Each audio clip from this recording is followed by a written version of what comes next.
Thank you. We'll just take a minute. I just need to be clear with you as legal counsel that the times that it's not been live streamed and that there's some minutes being taken, but it's for your protection as much as the agency's protection that we have that recording. Are you happy that that it hasn't been recorded for that period of time? That's fine. Yeah, okay, all right, great. And Olivia, you're happy that some of those questions were not recorded? But noted, yes. Yeah, but noted, yes, they've been noted.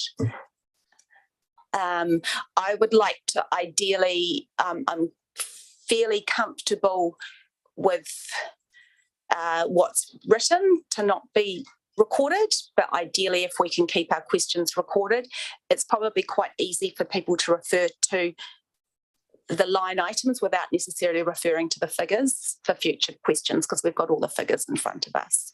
But I think it will come up again during the day, so if people can try and respectfully ask their questions so they're not referring to actual numbers, I think that's helpful, especially as these items are what we would expect you to be selling. Okay, so do I have any questions from Derek or Laurie? Fine. Okay, so I'm going to hear from the other agencies. Alexandra? Thank you very much, and thank you, Anne, for the evidence that you provided today. I just wanted to drill down on a couple of issues that came up. First of all, we talked a little bit about the 1/3 of the floor plan. This is referring to page 108 that you've articulated as going to be gifting and souvenirs. I wanted to draw your attention to the pictures on page 101. And I'm referring to the picture at the bottom of the page and also the picture at the top of page 103. Would you agree that those are referring to the 1/3 of the store that you're proposing sells predominantly Nelson associated gifts and souvenirs? That's the, yeah, excuse me.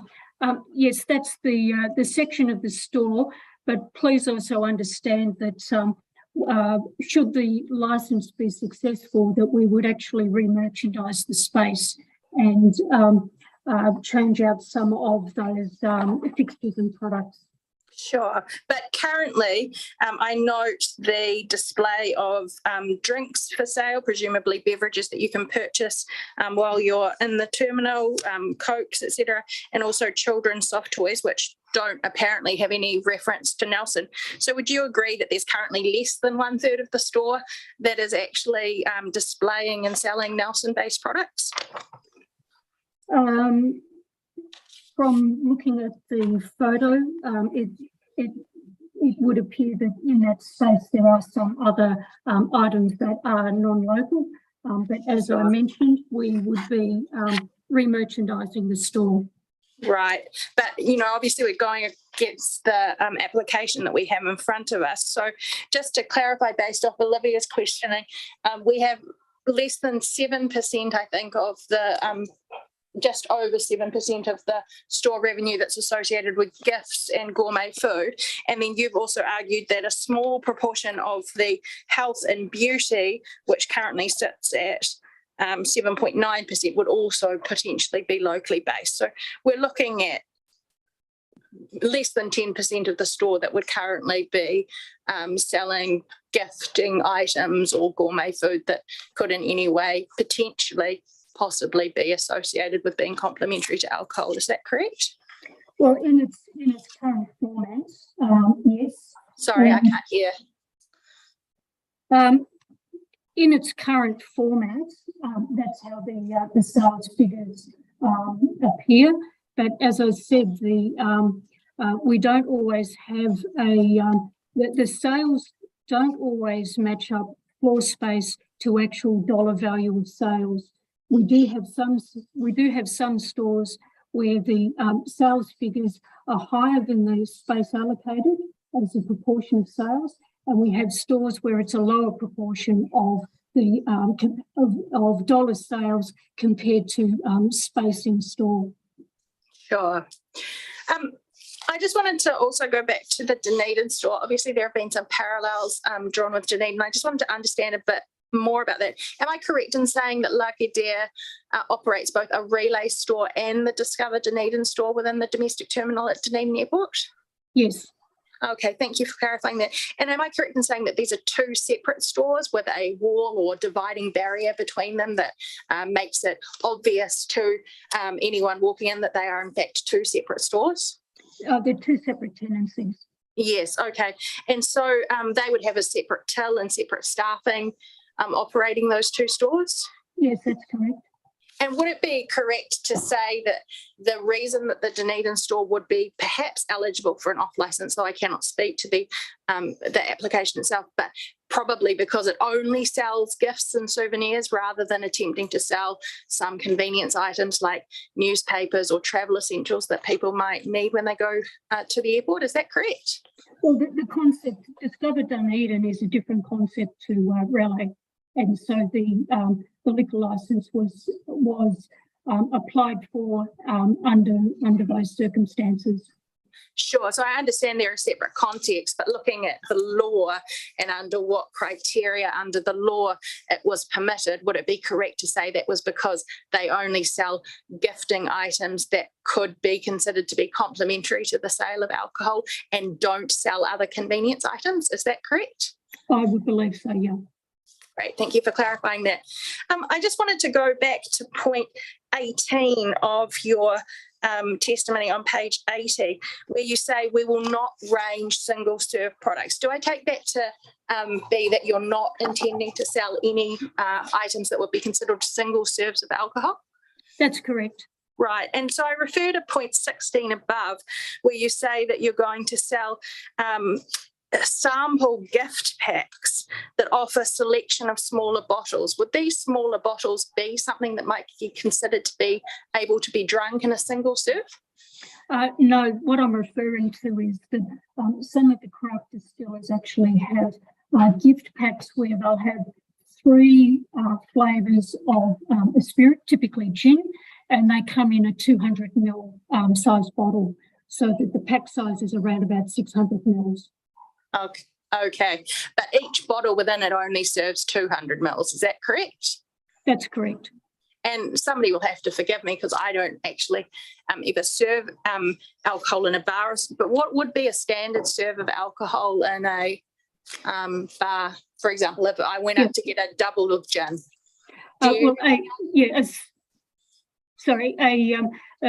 It's generally 30 mil is considered a single serve for a spirit. Okay, so 60 mils, which is just over half of one of these small bottles, would probably be what would be a standard double if somebody was to serve themselves a double shot of gin at a bar, for example. Well, if a double shot is what's being asked, that would be 60 mils. Okay, yes, So thank you. Yeah, so there'd be 200. approximately 3 doubles in a small bottle. Yeah, 3 of that. So in terms of managing that risk in the alcohol, bearing in mind the object of the act, which is to reduce alcohol-related harm, how would you see Lagardère managing the risk of small serves of alcohol being taken by passengers outside of the store and consumed within the airport itself? Well, we would have signage to say that alcohol is not to be consumed in the terminal nor on board the plane. And I think the other point to understand is that those gift packs are actually a sealed package, so that for somebody to actually break into it means that they're actually breaking into a gift. And so that's unlikely to happen in my opinion. Because Likely to happen if they were given as a gift. Yes, if they wish to give it as a gift, but they could.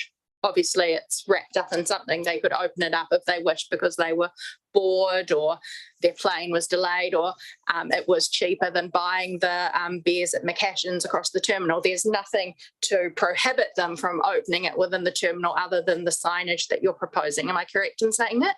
Yeah, well, I think also remember that we're probably looking at a dollar value of somewhere between $70 and $100. So if somebody's looking for something cheaper, they're more likely to go to one of the bars and have a drink, because they're probably only paying, say, somewhere between, say, $10 and $15, for instance. Just to understand a little bit more about the nature of the store, do you sell in general goods that might be attractive to children? For example, toys, games, picture books, other things that a child may wish to purchase? Yes, I think in the photos that you referred to earlier, it shows that we do have products like that in store. Sure. And in general, if I was a parent with my child in the terminal, would there be anything to restrict that child from entering the store unaccompanied? No. No. Okay. And so potentially a child could enter the store. And in terms of the way that alcohol would be managed in the store, they could go around and be exposed to alcohol and any advertisements relating to that within the store. Is that correct? Well, I guess if they're not under the supervision of their parents, yes, that is possible. Sure. And in fact, the layout of the store as it is, am I correct in saying that a lot of things are intermingled one with another? So, for example, the gifting area, there may be local toys or local products that appeal to children that are interspersed amongst other gifting items. So there's not a clear delineation between those products. Is that correct? Well, again, you're looking at the store as it is today. And Right. As I've mentioned, that should we be successful with the liquor license, that we would actually then review all of the adjacencies and things like the spinner that's in the photo that actually has some plush toys on it, that would be relocated further down into the store. Okay, I missed some of that, Anne, but I think you're saying that you would alter the layout of the store based on whether you were successful in the application. Of course, generally we look to the application to demonstrate that it meets the object of the Act. So, there is a balance between achieving these things after an application is successful and also using your application to demonstrate to us that the object of the Act is being met. So I think the answer that everything is malleable and adaptable after this, I would suggest, doesn't fully, to me, meet the object of the application, which is to demonstrate your suitability and that you've met the criteria under 105. So, respectfully, I hear what you're saying, but that is a concern. Kate, I apologise. I didn't hear a question from Dr. Greg for that one.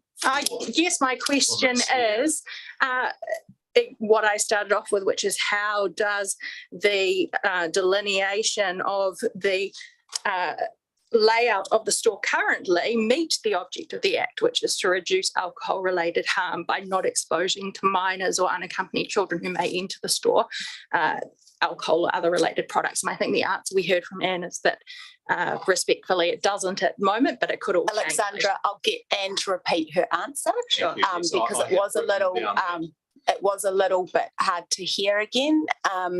Sure, I could see that perhaps you're trying to paraphrase your question. So I will take it that you were paraphrasing your question again. So what Alexandra is seeking is to understand that you've demonstrated that you've achieved the objects of the Act under section 105.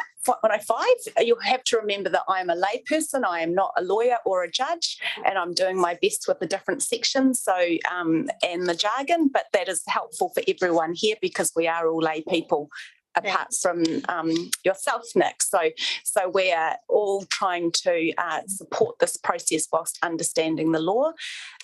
My understanding is that you're raising concerns that, can I just clarify that in the Dunedin store, whatever it's called, I've forgotten what it's, Discovery, a child would not be able to enter that store unless it was it wouldn't be able to enter the store at all. Would that be your understanding, Alexandra? I would assume so, but I'd be interested in Anne's response to that question as well. Okay. So what we're seeking some clarity on is the Discovery store my understanding is it's an off license, therefore children would not be able to enter it. And we might need to get some answers to that. And how is that managed in the Discovery store, and how would you manage that, plus the fact that at the moment there's an intermingling of children's toys or children's gifts and souvenirs and children's convenience foods, which could potentially be viewed or sought out by children, and then they would also be seeing alcohol at the same time. So, Anne, maybe you can answer that question again. I need to refresh my memory on the details of the Dunedin liquor licence. As I mentioned earlier, it's I hadn't realised that this may have been referred to during the hearing, so if I could take that as a question on notice. Unless Nikki may be in a better position to answer that question, given she has she's the local manager responsible. Thanks, Anne. And I just have one further question, and I think you referred to before that part of your strategy with your stores was really to tailor the product range to what was desired both by the landlord and by the community of people that use those stores. Is that correct? Yes, that's our intention. That's what we try to do. Sure. And would you say that I understand that you were trying to indicate was one of the points of difference between a convenience store offering and yourself, but would it be correct to say that most convenience stores also tailor their offering based on the community of people that use them? You know, for example, a dairy might stock what's attractive to the local community. Is that something that would be common practice in the business world that you're in? Yeah, I think that's the name of that's the number one thing all businesses, regardless of whether it's a retail store, is actually making sure that you tailor your product to your customer. So sure. Yes. Thank you. So I guess what would it be fair to say then that convenience stores tailor their products to their local customer? So in the case of a convenience store at an airport, it would tailor itself to its local customer by offering some of the travel essentials and other items that you're offering. Is that correct? Yes, so we try and tailor our offer. Yes, that's correct. Great, thank you. That's it from me. Thanks, Alexandra. So what I'm noting is that there's a bit of a theme here that we don't have a definition of what a convenience store is under the Act, and travel essentials could be defined as a convenient item as a convenience store in an airport would sell. And I'm aware that you have a differing view, Anne, but I guess that's what I'm picking up from Olivia and Alexandra, that they view a lot of your items in your list on page 83 as convenience items. I think the other issue we're coming up with is what is complementary to alcohol, and I have some concerns that all gourmet food is complementary to alcohol. I'm not sure if anyone has any lists of if there is a legal list of what is complementary to alcohol or not, but I would not have thought that honey was complementary to alcohol, for example. So likewise, I'm a little concerned that beauty products are complementary to alcohol. So I think we need to be thinking quite carefully about what products in this store currently complement alcohol, and if someone could prepare me a list of the items currently for sale in the store that are complementary, that would be helpful. In my mind, I'm thinking of crackers and cheese. That's all I can think of. Maybe raisins and dried fruit, but and maybe relishes. It might be that you sell relishes. I'm trying to think of what is complementary to alcohol in terms of that word, but there might be a clearer definition under the Act. I'm looking to Laurie. There is a very clear definition. Okay, great. We might look at that later. So Nicola, it's your turn as an agency to ask some questions. Sure, and Nicola here. I've got just a couple of questions. Do you know whether the directors of LS Travel Retail New Zealand Limited have visited the Nelson store? Yes, the Shemek Lesniak has visited the store. One of the two directors. Whereabouts are the directors based? One director is based in Sydney and the other director is based in Melbourne. And sorry, one's in Australia. Both are in Australia. One is in Sydney and one is in Melbourne.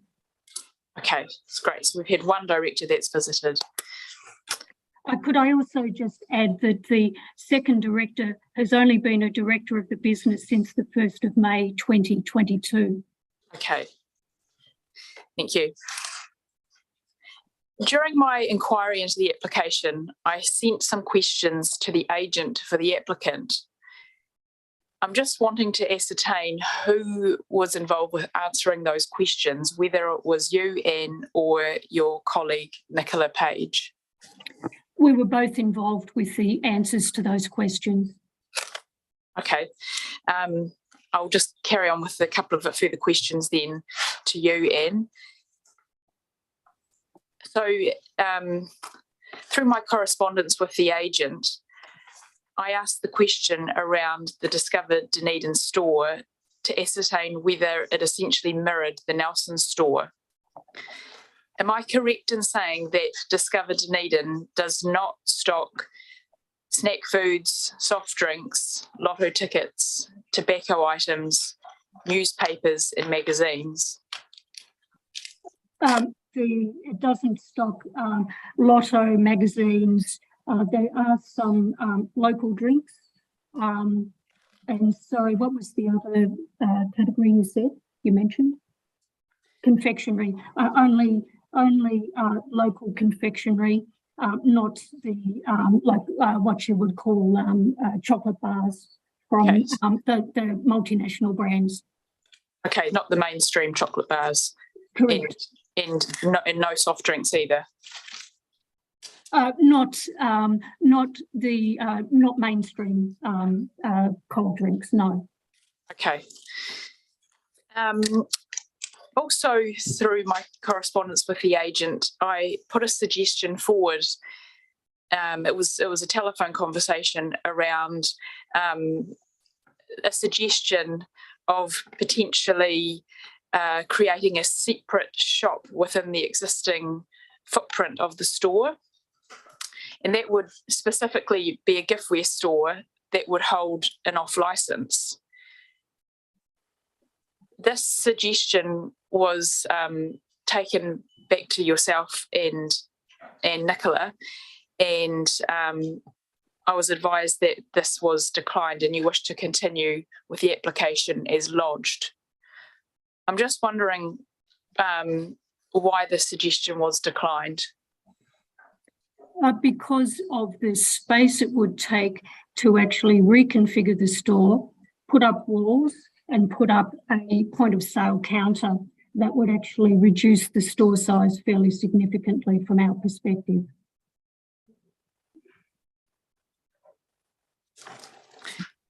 Thank you, Anne. That's what I've got. Thank you, Nicola. Just let me go to my run sheet.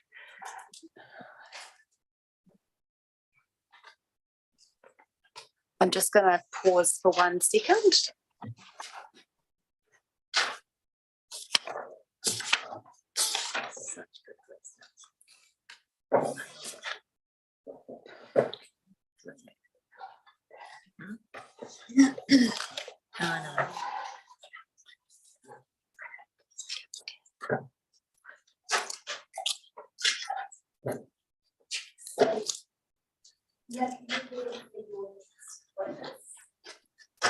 I haven't got my microphone.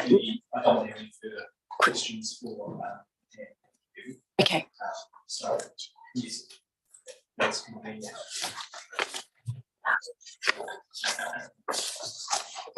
I'm aware that it's 20 to 12 and we've had one break. We're also running a little bit later than I'd hoped.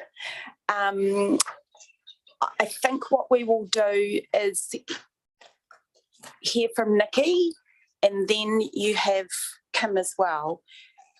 So we will take a break after Nikki, and then we'll come back to Kim, and we'll decide if that's our lunch break or not, because everyone will need a wee break. Yeah. Okay. So if I call on Nikki, are you Nikki or Nikki? Nikki, call on Nikki now.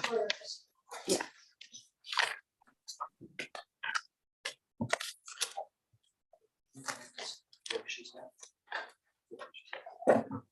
And thank you. I didn't have any more questions for you. So if Kate's content with it, you're released from giving evidence, but more than welcome to stay and view. Thank you so much, Anne, for your contribution and your helpful answers to the questions.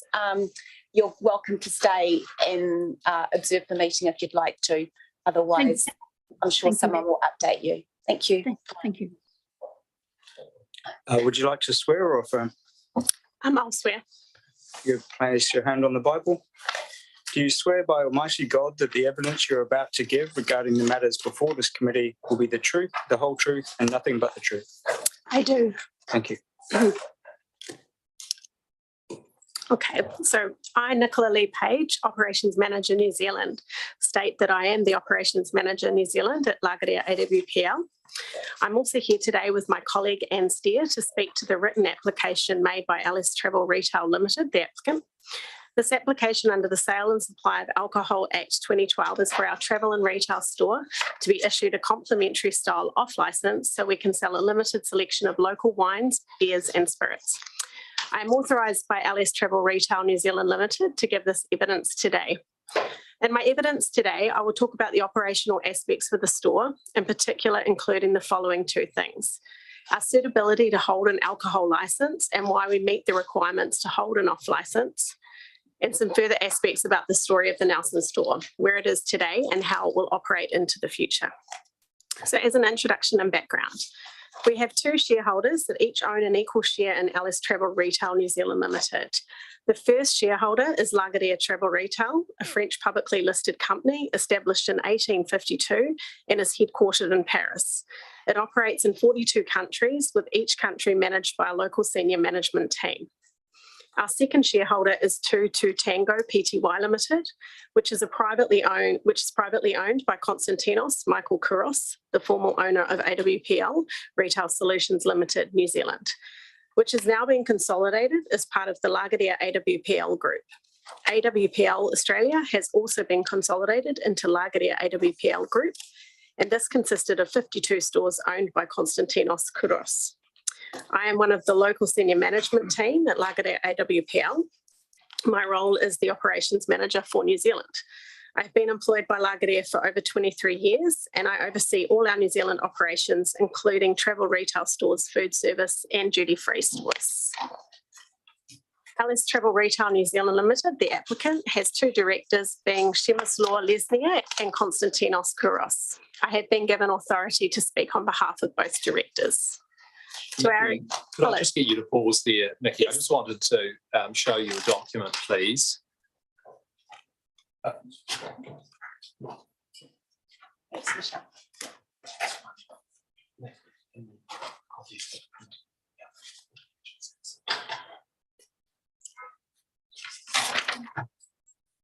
Thank you. Thank you.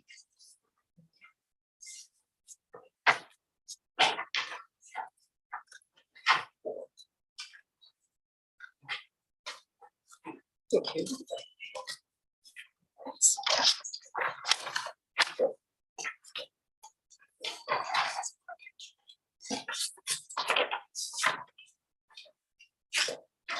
Thank you, Nikki. Just in terms of your evidence here, you've been able to confirm in paragraph 6 and 7 about the shareholding change. Now, there's a document in front of you titled Registered Document. That is a document type Particulars of Shareholding. could I just get you to confirm, you've spoken about the Lagardère AWPL group. Just in that document in front of you, could you just show me where that's indicated? In the shareholding area here. Yes, and so just specifically, there's 3 boxes there. Which box is Lagardère AWPL shown? So in the new shareholder. Right, new shareholder. And is there a date on that document? Yes, the 3rd of May, 2022. The 3rd of May. So when you've spoken about in paragraph 7, 2 Tango Pty Limited. Yes. And you've also spoken about in paragraph 6, Lagardère Travel Retail. So when you talk about the shareholders, what entity are they shareholders of? They're both shareholders of Lagardère AWPL Pty Limited. Thank you. That's helpful. Great. And look, do you produce that document, Yes, I Nikki? do. Thank you. Perhaps that could be exhibit NP1, if that's convenient.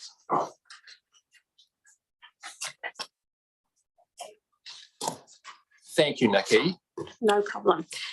Speaking to our experience and track record, LS Travel Retail New Zealand Limited is part of the global travel retailer Lagardère Travel Retail and headquartered in Paris.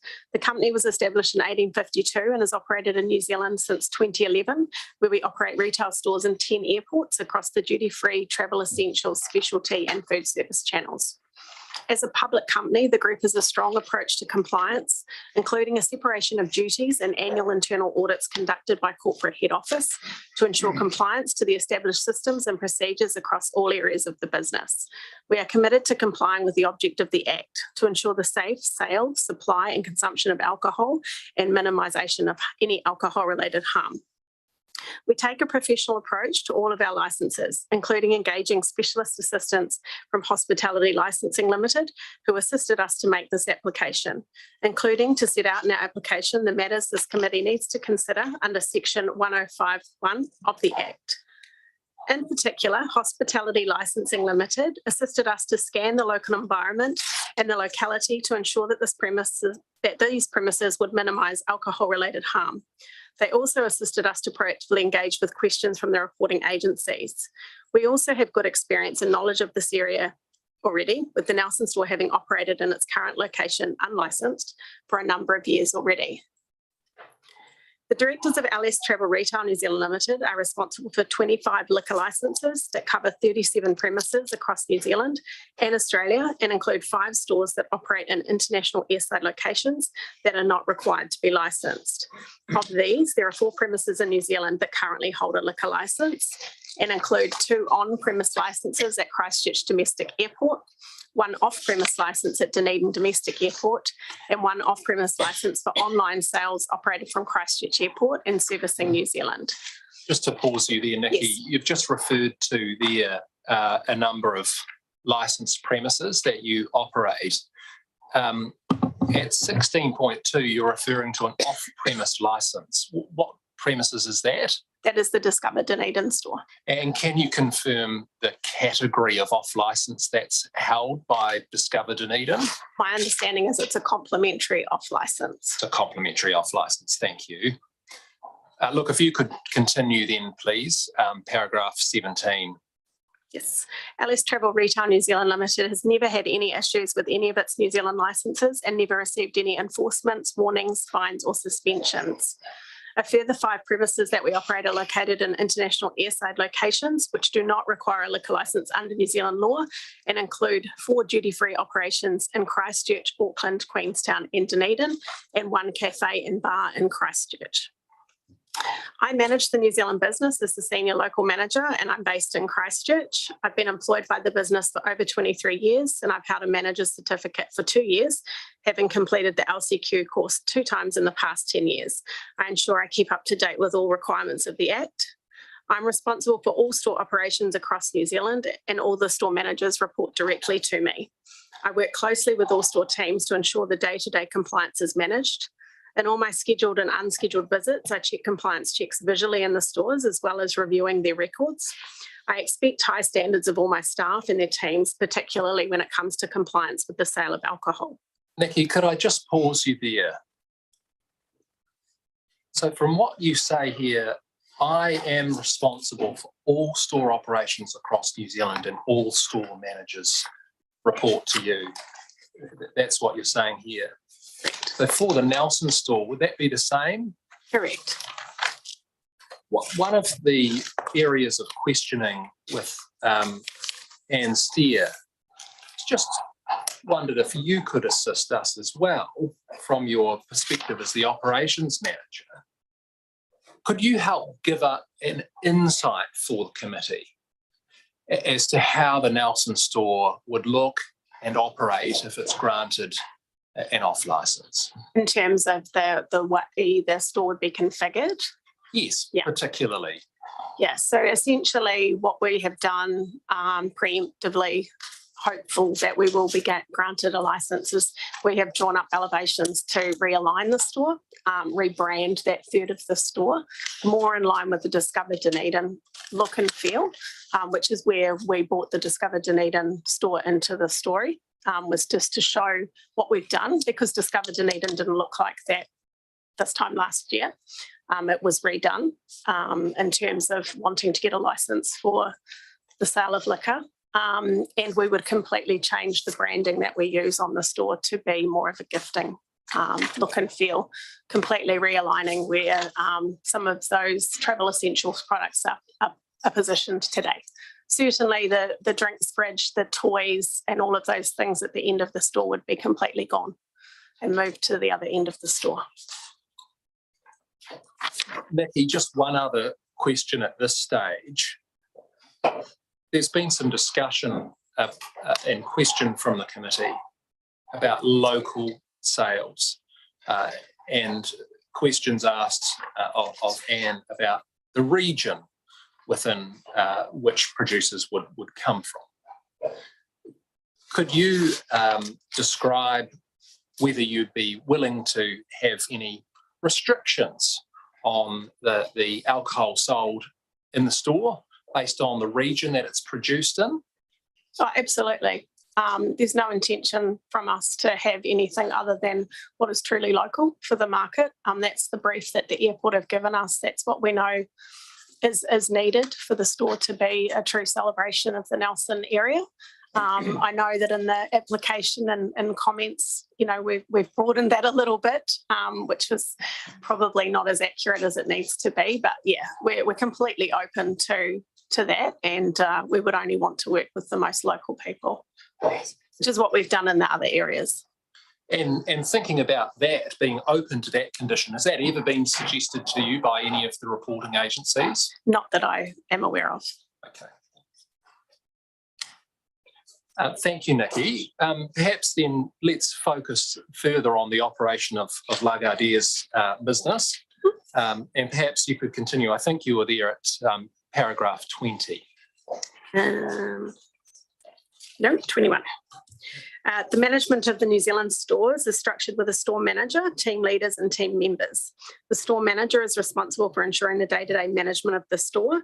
From a licensing perspective, this includes ensuring the duty manager register is up to date, appointments of temporary or acting managers are completed, the roster has duty manager on duty at all times, an incident register is maintained, new starters are inducted and trained. Our manager of the Nelson store, Kathleen Murray, holds a current manager's certificate and has previous experience working with off-premise licenses from her employment with Countdown. One of our other staff are currently completing their LCQ and will then submit applications for manager's certificates. Staff are inducted through our online portal and includes a section for working in licensed premises. The topics covered include... Nikki, sorry, just to pause you there. I just wanted to give you an opportunity to respond to something that Sergeant Gibson raises in her brief evidence. I just wanted to get your comments on that. I'll just turn to find that particular point. It was just in terms of what you've raised there in paragraph 22.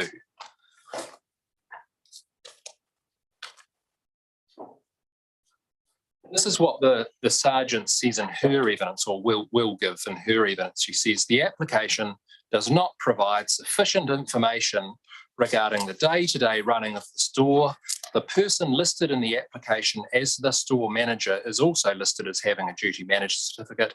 However, inquiries conducted show that she no longer has a current certificate. Could you just respond to that, please? Yes, so that was probably in relation to the previous store manager, Monica Zaboranova. She did in fact renew her manager's certificate before expiry. Understand. However, she has since left us and she has been replaced by Kathleen Murray, who has a current manager's certificate. Right, replaced by, and Kathleen Murray currently works in the store? Correct. Okay. Yeah. And then you've spoken about our other staff are currently completing their LCQ and will then submit applications for managers' certificates. Now, just to also respond to something that Sergeant will give in her evidence, she says, this is at paragraph 44 of her evidence, she will say, to ensure adequate staffing, at least 4 qualified duty managers would need to be employed.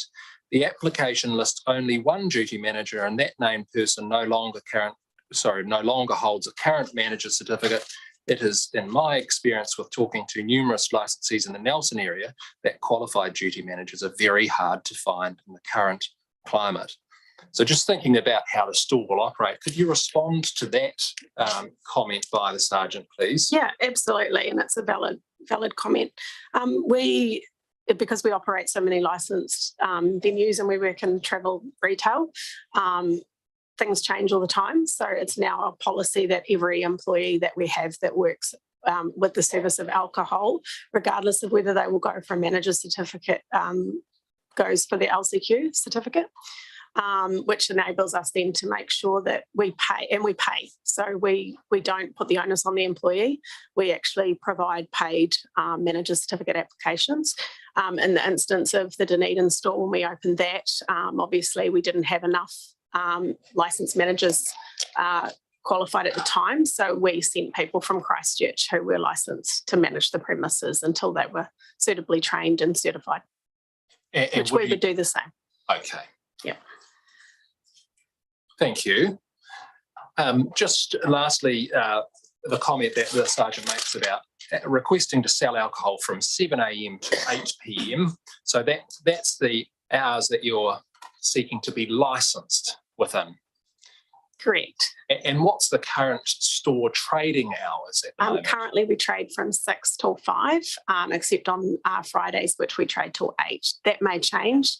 In an airport environment, we have to trade when the airlines fly. So there's always got to be some flexibility, but that would be the maximum requirement that we would have. And the other airports we operate, we trade a lot longer than what our license period is, and we cease alcohol service during those times. But just so that the committee understands, you're seeking license hours from 7 a.m. through until 8 p.m. Correct. Thank you. Okay, well, let's talk further about your staffing and how they're inducted. Paragraph 23.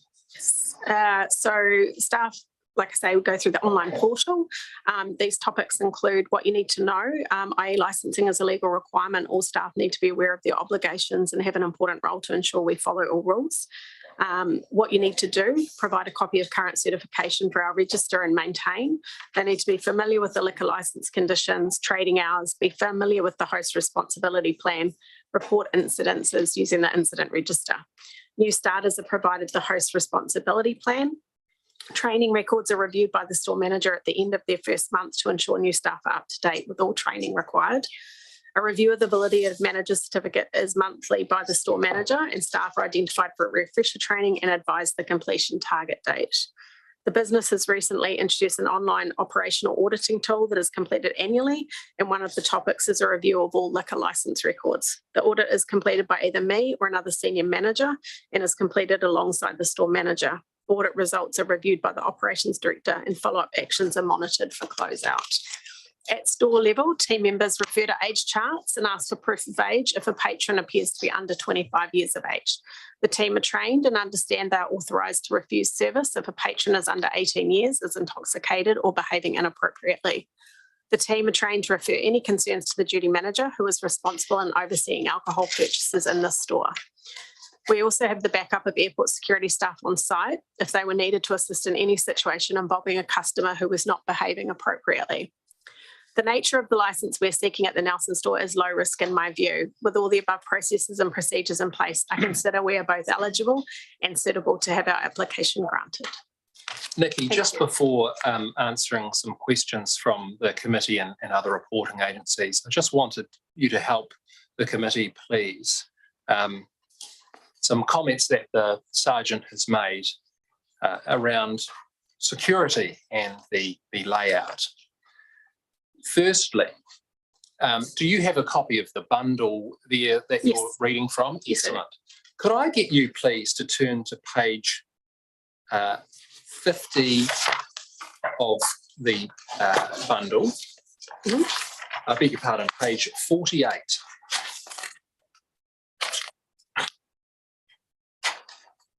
Yes. Now, if you see that document there from Sergeant Gibson, now it's a reasonably long document through until page 53. But could I just ask you, just in your own time, you don't need to read it aloud, could you just review this document, please, and then I'll ask you a question.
Thank you, Nikki. So is there any reference in there to concerns about security measures at the store? Not that I read, no. Is there any reference in there of concern about the open plan layout? No. Is there any concerns in that letter about the lack of visibility from the counter? No. What about CCTV systems? Not in that letter, no. Okay, so if I could just turn you ahead then to to page 118, 118 of that bundle, please.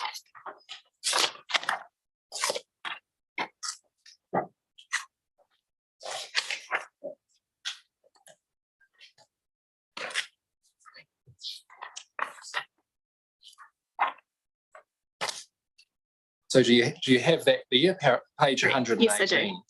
So this is the brief of evidence for Sergeant Gibson. Now, by my calculation or the timeline, you lodged the application on the 22nd of November 2021. Does that sound right? Correct. And then reports from the reporting agencies came in on the 2nd of June 2022. Correct. And this brief of evidence came through on the 27th of September. Does that sound right? Yes, correct. So this is the first time that the police have raised issues around the layout of the store. As far as I'm aware, yes. So despite that, could you respond to these concerns? And why don't we take them step by step? The sergeant talks about the general layout of the store shows a lack of consideration to security measures. Could you respond to that, Nikki? I'll just get the page number and the paragraph. That was Sorry, helpful. Kate. No, that's okay. You're just jumping between 48 and Okay. and something. So I'm on a page 118, Okay, at great. paragraph 45. Thank you. So just again, Nikki, could you respond to the sergeant now, last week, first raising a lack of consideration to security measures? I'm assuming from reading on to the next comments that it's the consideration is the fact that the liquor is a third of the way down the store. And that there are a number of shelves impeding the view to this area. From my point of view, I think that the area is relatively visible, but we would, of course, put mirrors and things in if we were putting alcohol in to make sure that we had complete visibility. There is also, just reading this here, no consideration given to CCTV. There is CCTV in that area. And when you say in that area, can you be precise? It's in the corner of the local gifting area. So there is already CCTV installed and functioning, but we would add additional security and make sure that it was fully visible on that area. The managers have access to the CCTV, so there's no issue with that side of things, I don't believe. And I think that having the store quite open does allow us to see all customers coming into the store, which is the purpose. Okay. So having the counter closer to the lease line means that we can see what's coming in. Yes, I understand. And Anne has already spoken in her evidence about being open, and I'll just find the particular reference, but open to keeping alcohol stored in one area. And what's your view on that, Nikki? Yes, that's correct. The only area ever provisioned for the merchandising of alcohol was the 3 bays that were labelled Icons. And for those that aren't aware, Icons is a brand that we had in Australia and that we had for a short time in Christchurch, which is where that came from. And it's a celebratory brand for local produce and liquor. Okay. And just recalling your previous answers around the vision for the store, I just wanted to put a question that Dr. Gregg had posed to Anne Steer. She asked, and this is my record of the question, so please tell me if it's different to yours, but Dr. Gregg said it's correct that the layout of the store, current layout of the store, gifts are intermingled. She used the word intermingled. And as I wrote down Anne's answer, Anne said again, you are looking at the store today, and if successful, things like these products will be moved further down into the store. Now, a previous question that Dr. Gregg had put to Anne was, do you sell gifts that are attractive to children? So can I get your comment, please, having regard to what Dr. Gregg's raised? What steps would you take to minimise the exposure to children of alcohol in the store? Yeah, absolutely. So again, that whole area would be branded and more suited to an adult environment. It'll be focused on the gift baskets, and from our point of view, and I know that's obviously something to be contended, what is complementary to buying a gift of a bottle of wine or something from the region. The children's products currently are relatively adjacent and they would be absolutely moved. I think it's important to note, and I don't know if this is the appropriate time to bring it up, but there was reference made to the Discover Dunedin store. The Discover Dunedin store largely stocks the same range of children's gifts and souvenirs and confectionery. And just to be within really their clear, off-licence and premise. confectionery. So there's been a word used by the inspector, I believe, in her report about mainstream confectionery. What are you referring to? I'm talking about what probably would be considered local confectionery, chocolate bars, chocolate blocks, boxes, gifting, things that I would consider complementary to a bottle of wine or spirits, but also children's like Christmas confectionery and things. What you wouldn't find though is something with the brand Cadbury or Nestle or Whittaker's on it. It is all more boutique or bespoke, I would guess, from local providers. Yes, and just so the committee understands that, that will be in the part, what part of the store will that be in? Some of the confectionery will be in that local area, but we would absolutely remove anything that's going to be attracted to children, certainly at eye level for kids, and make sure that was in the other end of the store away from the alcohol. Okay, and where is it at the moment? It is interspersed as Cadbury's is right near the counter. Right near the counter. Correct. Okay. Yeah. Thank you.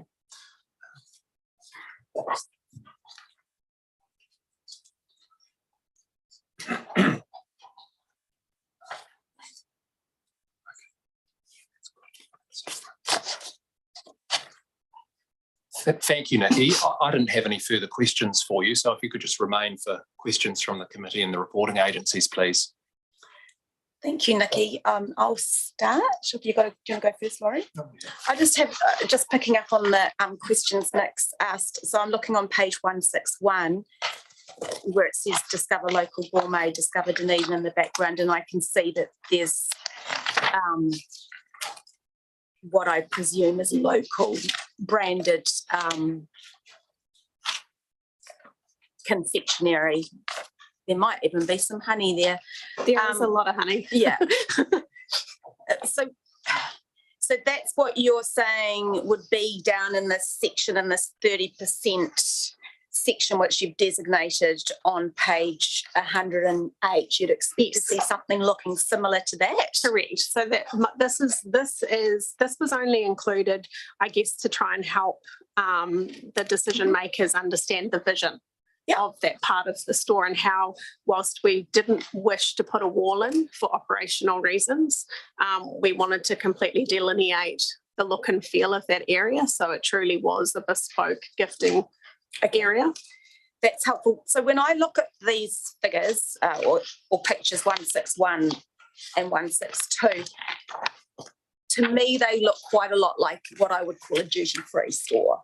So they look like your high-end wines. I don't know if duty-frees have beer inside it, but they probably do. No. Wines and spirits and sort of gourmet products offering a taste of New Zealand. Correct. I'm not sure if these are all Dunedin only, Otago only products, or whether they offer a taste of New Zealand. They might offer a taste of New Zealand as well. And so I can see how this store complements my understanding. What I'm picking up is next to this store is a relay store, is the convenience. Is it at the relay, or there's a convenience store? There's relay. Yeah. It's not quite next to it, to be fair. It's within the terminal. There's food court is here, Discover's here, and relay's there. Okay, that's very helpful. So what you're almost seeking to do here is within one store have the relay and the Discover Dunedin. So there's not the delineation as Nicola, our licensing inspector, has suggested you perhaps consider, because it's a smaller space, and you've given your reasons why you didn't want to take that path.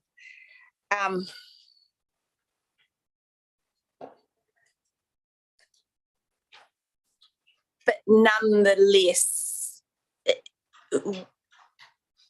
could you can you see that this perhaps feels like more like an off license? A complimentary one, yes. Yeah, a complimentary off. Okay, that's very helpful. Thank you. Yeah, because what you can't see on the other half of the shop is the apparel and the Okay. children's toys and plush souvenirs and things, Okay. which hasn't been shown in the photo only, and probably maybe not ideally, you might be able to see a little bit of it, and like the skincare from Wild Ferns and things. It was more to give you a sense of the story. So the other half of the store has more your children's toys. So children can walk freely in and out of the Correct. store unaccompanied by adults. Correct. Okay, that's helpful. Thank you. Not that they do in an airport environment. It's very unusual. I'm quite sure mine would have. Okay, Laurie, questions? Can I just follow that question and put it to you that I kind of feel that making a comparison between the Nelson store and Discover Dunedin is not a good comparison to make. They are very different stores from my observation. And you made reference to the fact that, that's kind of the thing that you want to aspire to, that unless you completely change what's in the Nelson store, it will never look like Discover Dunedin. It'll never be completely like Discover Dunedin, but I fully believe, based on things we've done in other regions, not in New Zealand, but in Australia, that we have the ability through design to separate the look and feel of the areas. We are prepared and committed to invest in this, and we've got money aside to do it. But obviously, chicken and egg, we've left the store as it is, because without a license, spending the money to completely rebrand that section of the store just doesn't make sense. And can I also ask you, would you accept that in New Zealand, that your majority of your experience around alcohol is in the duty-free area, that it's not within the sort of normal public space of off-licence or on-licences? Like you've got limited premises that are outside the duty-free area. Correct. Our experience is travel retail. In Australia, we operate a lot of non-duty-free gift produce stores. We've got Providore and Icons and things, and we've been operating them for decades, selling bottled wine and spirits rather than in the duty-free space. I just note that Just not in New Zealand. two completely different jurisdictions, and they operate a bit different. Thank you. So I have one more question, and I'm not sure if Nelson Airport has the space even, but have you considered having two stores? Yes, we have. Like getting a larger premises for your convenience items, like so two separate stores within the airport? Yes, we have. I think when you look at the model we're trying to create, when we don't actually see there needing to be a substantial range of alcohol, we only want a complementary range. And I think if you went down that track, you would be putting in a bottle store, which is not the aim. The aim is just a very small boutique selection that would fit in with the keeping of the vision we have. And the airport, that's their preference as well, I imagine, is they just want a boutique range. Yeah. Okay, that's quite helpful. So the owners of the airport's preference is that there is a small amount of boutique regional alcohol sold to complement the gourmet food items already in your store. Yeah. And that you clearly delineate that. The issue we have is how much of your store is travel essentials or convenience items. So does it fall under that category of being a convenience store? But I think it's important to note we're really open to any of the feedback if there are options for us to even further delineate that, provided we don't put a full wall in. Just from an operational point of view, that doesn't make sense. Okay. So any restrictions that were put on us in terms of that, we're happy to look at.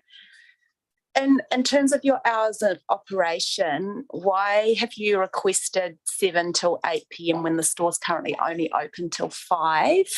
And why so early? I mean, I understand under the Act you can request that early, but why not apply? Because it, as Olivia points out, that requires more shifts in terms of managers being duty managers being present. Why not apply for, say, 9 till 5 within your standard working hours? Yeah. Look, I think that is probably, you know, we submitted this license application last year, almost a year ago.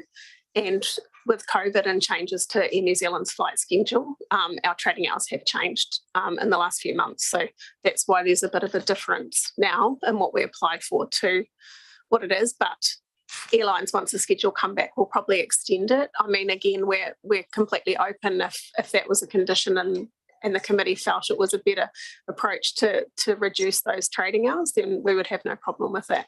So you wouldn't have a problem in covering up the alcohol. So maybe you could think about 9 till 5, whether, I know some stores do that. I think the supermarkets have to do that. So whether you had more, it's only public holidays they have to cover up. Yeah. But maybe just think about what your preferred hours are to sell alcohol. It is quite different to buying a candy bar at 7 in the morning. It is. And look, our aim is not, like, when we're not going to make huge sales out of this. It's not been done from a sales point of view. It's from an experience point of view and a compliment to the airport as to what their offering is. Okay, thank you. I have no further questions. Laurie or Dirk? Excellent. So can you tell me how long you've been in your present position as the operations manager? Maybe 2 years, just over 2 years. 2 years. Okay, cool. And you're based where? Christchurch, currently. Okay, cool. And I presume you regularly go around all the stores, so you get to Nelson fairly frequently. What, roughly? Yeah, reasonably. At the moment, once a month. Okay, cool.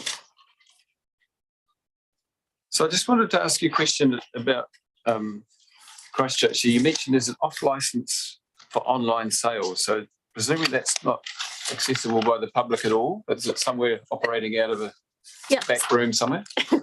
So our off-site warehouse for duty free, we run we have an off license for online domestic sales. Okay, all right. So purchased through our Alia Direct website. So it's duty paid. Yep. So there's effectively no off license in Christchurch operating? Not in Christchurch. Yeah. Do you have plans for one? No, we don't.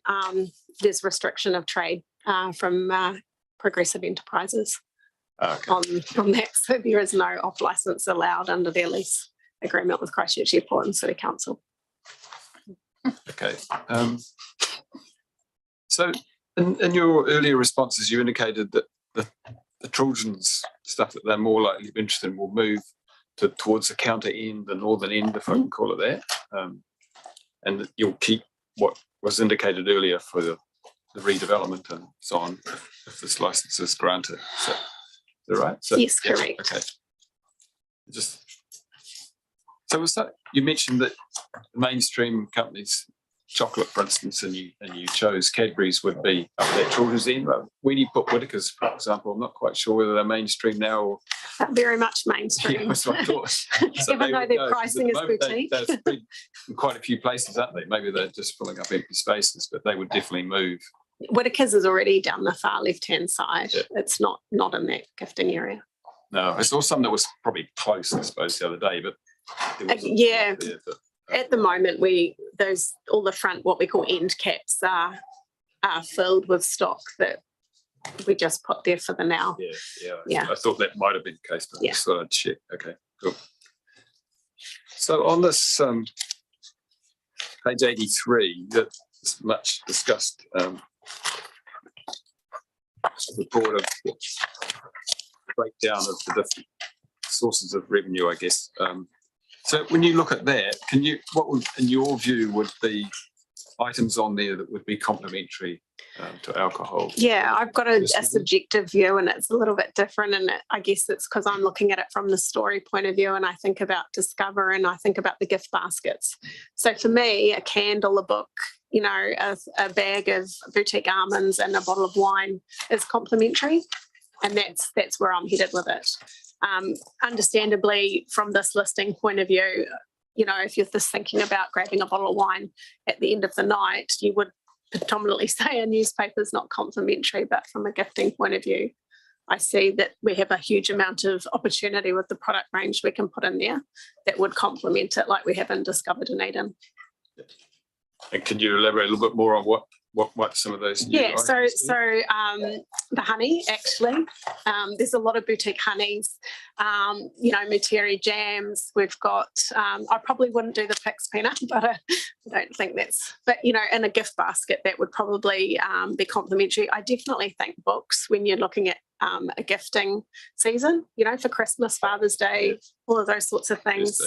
Yeah, any of the gifts and souvenirs, nice scarves, gloves, pretty much anything can be a gift, provided it's the right type of gift and it meets the price range and I guess the offering we're looking to provide. Jewelry as well is another one. Jewelry, glassware, homewares. There's a lot of things we haven't really gone into because it doesn't make sense with the way the store is currently. Okay, so if you were going to pick something like books as a gifting, would you change what's currently there? Would you target some different books? We probably would still keep a lot of the mainstream books. Believe it or not, I've been in the book industry for over 20 years. Books in regional airports are a big seller because people are going on holiday or they want a good book to read. It's very rarely a convenience item. So I think we definitely are looking at some of the Nelson authors. We've had a few approach us that we're following through with. I can't think off the top of my head what the latest one is, but it's a beautiful compilation of landscape portraits from the region. So Robbie Burton's just done one, hasn't he? Yeah, that's a different style. Yeah, so we would add that sort of stuff in more so than we do now. My understanding, and I have to confess, I dabble a little bit of publishing, but it's not anywhere near more than just a hobby business. But for a while, from people I've spoken to in the industry, that kind of glossy picture book memento thing, the market just fell away to the point where it wasn't viable. I just looked at changes over years, particularly say in Christchurch and Wellington, relay stores. They did disappear. I can tell you. So I don't know why. whether they would necessarily come back. So and I don't want to go too completely off topic. Sorry, it is. But It is tending that way. Yeah. I think it is. So the issue is that our commercial function and aside determines what our ranges are. And there was a commercial decision made to follow only large distributors from an account management point of view. It's really hard to have boutique small publishers come to us because their terms of trade don't meet our commercials.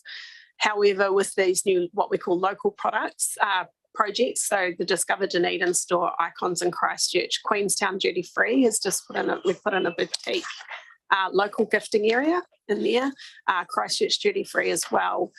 We actually locally as the operations team manage those concepts and Anne's team in Sydney support us. So we have more flexibility to bring the local people back. So if it was a relay store, I'd have no way of getting a landscape book about Nelson in there. No, but it was controlled. Correct. Yeah, but in a Nelson store, I can approach a local publisher because it complements what the store will be. Okay. All right. Cool. Thank you.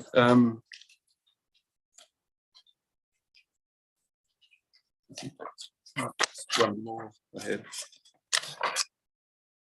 You're just doing a plug for Nelson Books, aren't you? No, not at all. I just know that it's difficult for some of them to get into. I was actually looking at Nikki. That's all. I was like, Nikki's doing a plug to Anne, but yes, let's have Nelson Books. I used to work I was owned by Whitcoulls before I was sold to Lagardère. So right.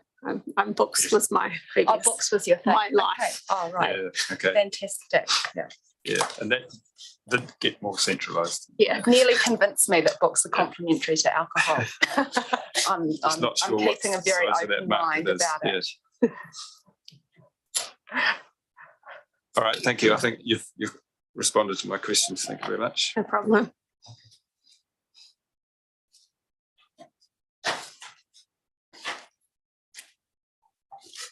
Oh, sorry, I had thought I did have some other ones here, but I just glossed over. So, in terms of the Discover Dunedin, you have got a policy where you only stock the Otago wines, for instance, or No, produce that's grown? It is a Southland.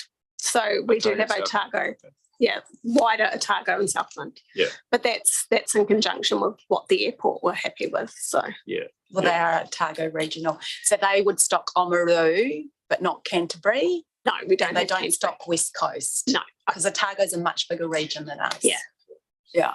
So you didn't accept So you'd be doing Southland Queens. had an international airport then, obviously, did you? Well, I'm about to open a store in Invercargill, so Okay, maybe do that. But All right. Queenstown, so you've got your central Otago wines for sale, and that would make sense. there's not a lot of wineries in Dunedin, but we've got a lot of gin distilleries. There's a lot of gin in Dunedin, not a lot of wine. So in terms of free samples, with it off license, you're able to provide free samples. Is that something that happens elsewhere in your We do chain? tasting and Tastings? experiences, yes, Yeah. but normally they're managed by the vendor themselves. It depends on staffing levels. We don't offer samples if there are not sufficient staff there. It's not a serve yourself environment. So is it something you would envisage having here, like would local wineries be in just like they might see them in the supermarket? Absolutely, You would yeah. see that as part Yeah, of and that's part of what the airport are looking for as well. It's to bring an experience to the airport so that people feel connected to the environment. Okay, all right. They would So all be managed like You on wouldn't a, be very keen on entertaining any restrictions on that or a prohibition on that tasting? yeah, no, look, if that's a condition, we would. In my experience with what we've done in Dunedin and what we do in duty free, it is very, very low risk. The sample sizes are minuscule at best, and it's managed by vendors. And I think that's one thing that's really important to note when you're at an airport. You're normally getting on a plane, and people aren't allowed on planes when they're heavily intoxicated. Appreciate that. So most people, we don't have any issues with them wanting to get. But would it be others who are visiting there, meeting relatives? They would presumably take that opportunity as well, would they? Sometimes, but normally they're driving. So would your tastings be down in the back of the store, or They out? would be right out the front of the store. I guess my concern that comes up with that is that in the supermarket, if there's tastings, it's within the wine section, so parents have that choice to remove their children Yeah. from alcohol visibility, whereas if it was out the front of the store, I mean, travel is something which I regard as essential, that parents should be able to have that choice to remove their children from that kind of screening. So I think that is something we need to delve into a little bit. Yeah. Personally, I wouldn't feel particularly comfortable with allowing wine tasting in public visible spaces within the airport, because the bar is quite designated. This is the bar, and your location of your store, everyone sees it as they walk in. Yeah. So I think you need to think about that a little bit. I note that you do have tastings in your description. Also, you say that you won't have any wine served cold, but a lot of Nelson wines are whites, and so that tasting would be expected to be chilled. And I think you need to think about the tasting element and how we reduce harm within that context. I don't think if you had tastings down the back of your store, anyone would even know you were there, in which case you might as well not have it. So that visibility is a key part of why we're here today. Just one more in Dunedin. What's the frequency of kind of wine tastings? It's more every week. Season. Every Quite week. regular. Yeah. Okay. Right. In the discoveries. It's just on the outside of the store, Just on the outside of the store, okay. on the lease line. And you mentioned briefly that Christchurch Airport doesn't allow, the Christchurch City Council does not allow.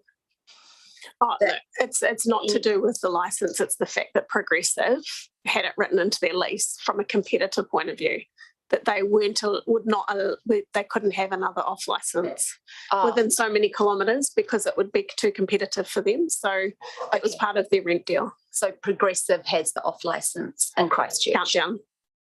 Progressive Countdown. So that's just out of the airport. Yes, it's just on the terminal exit. Okay, that's helpful. Thank you. Yeah, it's not to do with anything else. The airport and that would love us to have an icons concept there, but okay, thank you. I think we're going to pause now and have a lunch break. It's 12:30, and then we'll come back for questions from the authorities. So are we having half an hour or 45 minutes? I think we'll take 45 minutes. So we'll come back at 1:15 today. And thank you so much, everyone.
I hope you've all had a nice lunch and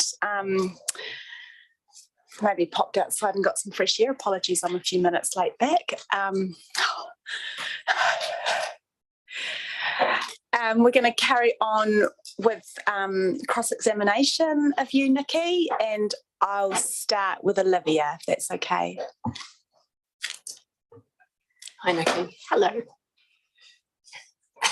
Can you just clarify for me what operations you do oversee in New Zealand?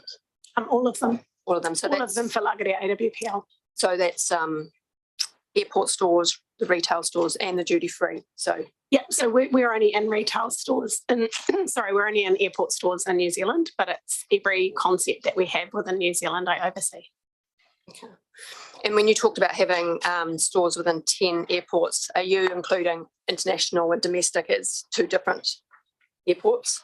No, I don't So think you've so. got 10 different airports within New Zealand? Yeah, Auckland, Rotorua, Palmerston North, Wellington, Nelson, Dunedin, Queenstown, Christchurch, Invercargill soon to be, and Hawke's Bay soon to be. So can you tell me a little bit about maybe those more regional stores, what you have in those airports? Yeah, so the ones that would be probably not any that are comparable to Nelson because it's one of the larger ones, but Palmerston North and Rotorua, we just have a very small relay store. Hawke's Bay and Invercargill will also be a very small relay store. Have you thought about putting off licenses within those stores? Not at this point in time. I think Palmerston North have indicated further down the track they'd like to look at us having a localised offer, but there's certainly been no talk about liquor licensing. Okay. I think we've talked a lot about the discovered Dunedin store and the comparisons. You may have mentioned it earlier, but can you just clarify do you know what designation the discovered Dunedin store is? It's not designated in the sense that it's got no restrictions on it. So would that be unsupervised? Correct. Yeah. Okay.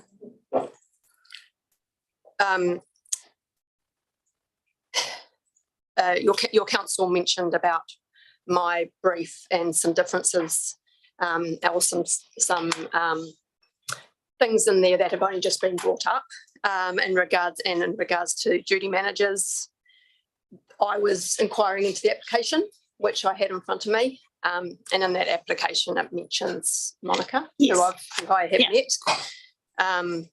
And inquiring into that, I spoke to Nicola in regards to, and also checking on my system, because on the police system, we have duty managers certificates, and if they're updated or renewed, and it showed it hadn't been, and I had that confirmed certainly from Nelson City Council. So that's why that was in there. Yeah. Since seeing your evidence as of last week, obviously there's been a change in store manager. So how long has Kathleen Murray been the store manager there? Just thinking, I think she started around March. I would have to go back and confirm that. But prior to that, she had been at Countdown for 24 years. So March this year. Had you explained or sent any notification through to the council that had changed? Not that I'm in regards aware to of. this application that you had a new store manager with? No, I with didn't. the duty managers on. We've also talked about the hours. The application says you are looking for licensed hours between 7 a.m. and 8 p.m. We've heard only in your evidence that we received that the hours of your store have actually reduced down to 5 p.m. closing. Yes. When the application was made, what hours did it operate back then? I When couldn't did they tell you. change to 5 p.m, I suppose? It was this year. Yeah, it was earlier this year. And obviously we made the application almost a year ago. So yeah, there's been a lot of changes with the flight schedules. Air New Zealand completely changed them. Yeah. So we only became aware of that as in your evidence as of last week. Yeah. But you're still seeking the licensed hours from that application from 7 a.m. to 8 p.m. Yeah, I mean, that's pretty standard for the other licenses that we hold. And it gives us a broad coverage of the likely travel schedule that airport would hold.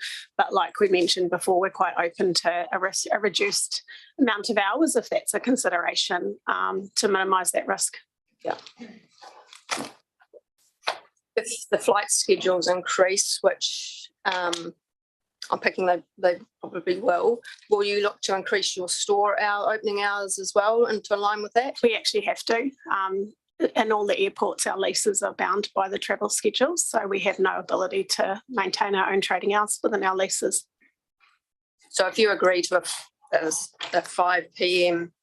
license finish, but your hours then how would you manage those extra hours that you must be open if you didn't have a license for? We would simply have to cover the area and have signage indicating that alcohol was not being served during those hours.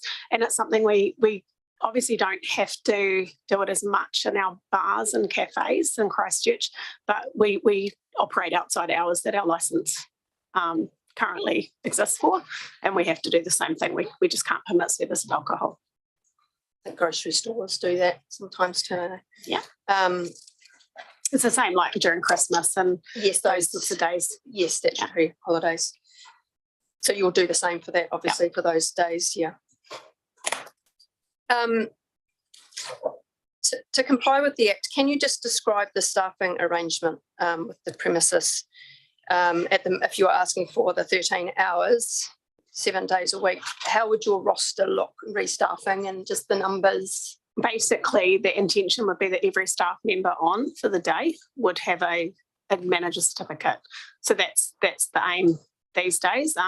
And referencing back to Discover Dunedin, which is the only sort of like for like compared to the cafes, even the people that cover breaks have liquor licenses. So, and how many staff members per shift would you have in that store? Two. Yeah. So I referenced in my evidence, which your counsel mentioned, I asserted maybe 4 duty managers would allow for that, plus abstractions and leave and things like that. Would that be accurate? How many would you think I would probably go upwards even towards 6. So my intention is that all staff, we have one employee who's underage at this point in time who just fills in part-time. So obviously she would not be able to act. But all the other full-time employees would have their manager certificates. And just want to ask you a few questions around those security concerns, which I have brought out in my brief as well, which I've inquired to since the application didn't state that your store had CCTV. So you're saying you do? Absolutely. Yeah. And where would you monitor that from? So it's we have it installed on all of our devices, so we can access it anywhere. But we would have a monitor available for the manager, and if need be, we would have one like an installer on the computer at the point of sale. Okay. I referenced the visibility. I've been into the store. I've also taken some photos from that counter. Looking back towards that back left, it is restricted by a number of shelving units, which they're not as high, they're high enough to restrict probably half of that area where you have proposed. Would you agree? Sorry, Kate, could I just understand what photo the sergeant's referring to? Yes, that's fine. Olivia, did you say you'd taken some photos or there's Yes, photos? they were part of attached to my brief as part of my evidence. Page 1, 2, 3 of the agenda potentially. Yeah. So.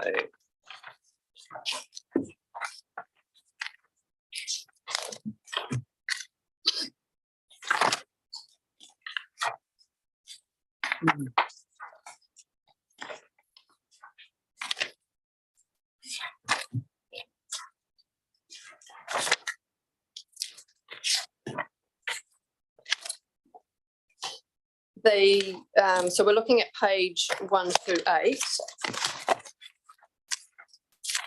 Photograph 2 is looking back towards where you've proposed to have your alcohol on the left-hand side, where it says toys, and behind the middle label toys, and behind there is where the proposed location is.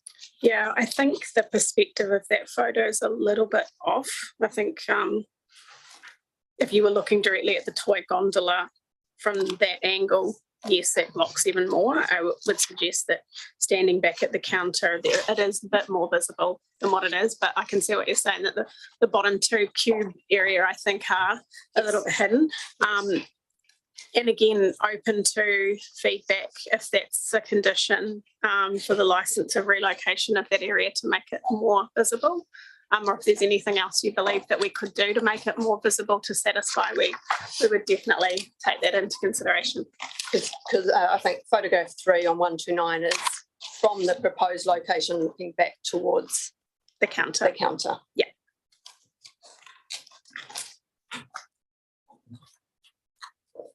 So other than CCTV in your store, which you've stated that you would put more in, what other security measures do you have? So we were going to put mirrors in as well, just to make it a little bit easier from the counter to see that without having to look at a screen. And then obviously with 2 staff on, the idea is that there's always somebody on the shop floor. There will be the odd time where somebody is called out the back or goes to the bathroom and things like that. But the idea is that predominantly someone's on the shop floor to assist and keep an eye on who's in the store at all times. And that's not just from an alcohol perspective, it's from a general security and shrinkage perspective. Yes, I suppose following on from that. So what level of shoplifting do you encounter in the store currently? Not a huge deal. We've had the odd incidents like all of our airport stores have, mainly with technology, which is why we are getting locks for them. But they are predominantly targeted. So it's an area that people will come in and steal. So you but other than that, like our last stock take results were nominal. We lost hardly anything. And if you were granted to have alcohol within your store, what approach would you say that approach was sufficient given the expansion of what items you are thinking, or the more risk of items going into your store? Are you talking from a theft prevention or a? Yes. Yeah, I believe so. And we conduct regular stock take checks to make sure that our stock is not uplifted. So you'd be more concerned if alcohol products were... Oh, no, but we always just check them anyway because they're a high value item. And I think you mentioned, well, you did mention that your security, you're relying on the airport security. Is that correct? No, they're a backup. So the airport's a highly secure environment from a risk point of view.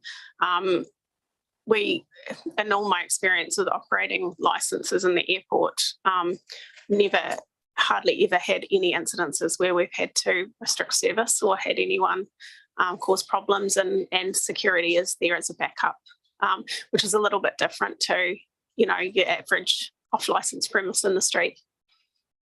So what's your process if someone purchased alcohol from your store and came out into the terminal and started to drink it in the terminal? What are your processes for that? Well, that would be something that we would strongly suggest that they shouldn't be doing.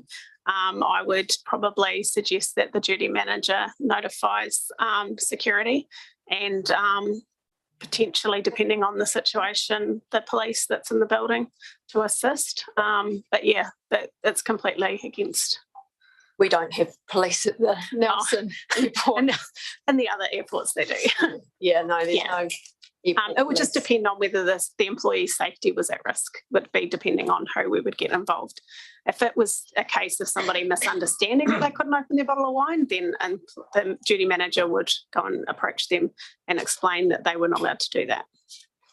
So you can see there's more of a risk with alcohol being in your store for those incidents to occur than what it is right now.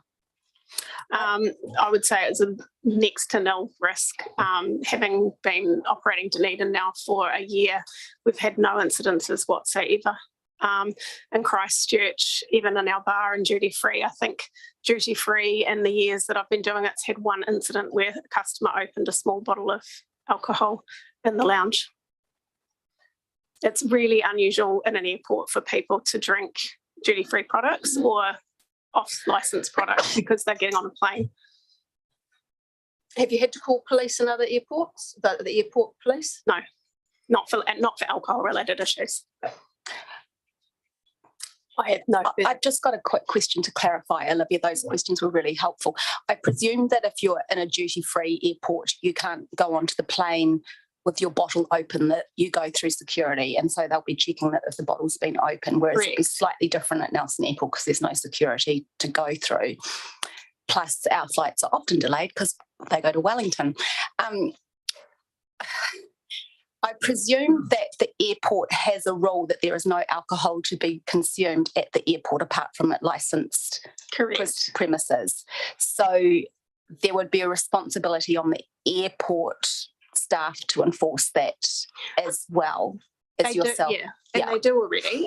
So if you have a look today, for example, right outside Wayfarer is a sign that this is the licensed area and only alcohol purchased in this area can be consumed in this area. The new information kiosk for the airport is going outside our store as well to make sure that there's a good surveillance of that area. But also airlines have a strict no intoxication policy. So even if somebody wanted to take their time to drink before their flight, they would probably find they would not be getting on board, and they make it really clear to people that that's the case. And whilst it's not been signed off, security will be going in to Nelson Airport at some stage in the very near future. Okay, thank you. Thanks, Olivia. Is that all of your questions? Yes, I think it's really helpful for us to get an understanding of security and whether people could just sit down and drink a bottle while they wait for their delayed flight. Nelson does sometimes get very, very busy if there's a delayed flight. So I think that that's a fair line of questions to be checking in terms of safety of everyone there. I think, in terms of that, like we said, the bottles of wine we're going to be selling are like $70 to $100 a bottle. Right. They're not the kind of wine that you would normally sit down and want to waste. Okay. All right. Alexandra, do you want to ask your questions now? Yes, thank you. Thank you, Nicola.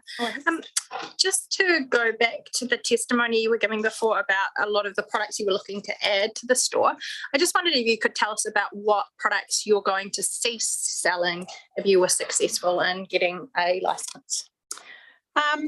I don't know that categorically there's any categories we would cease to sell. To be honest, that whole ranging would have to be reviewed because there's not enough space for everything. I couldn't tell you off the top of my head specifically which ones would.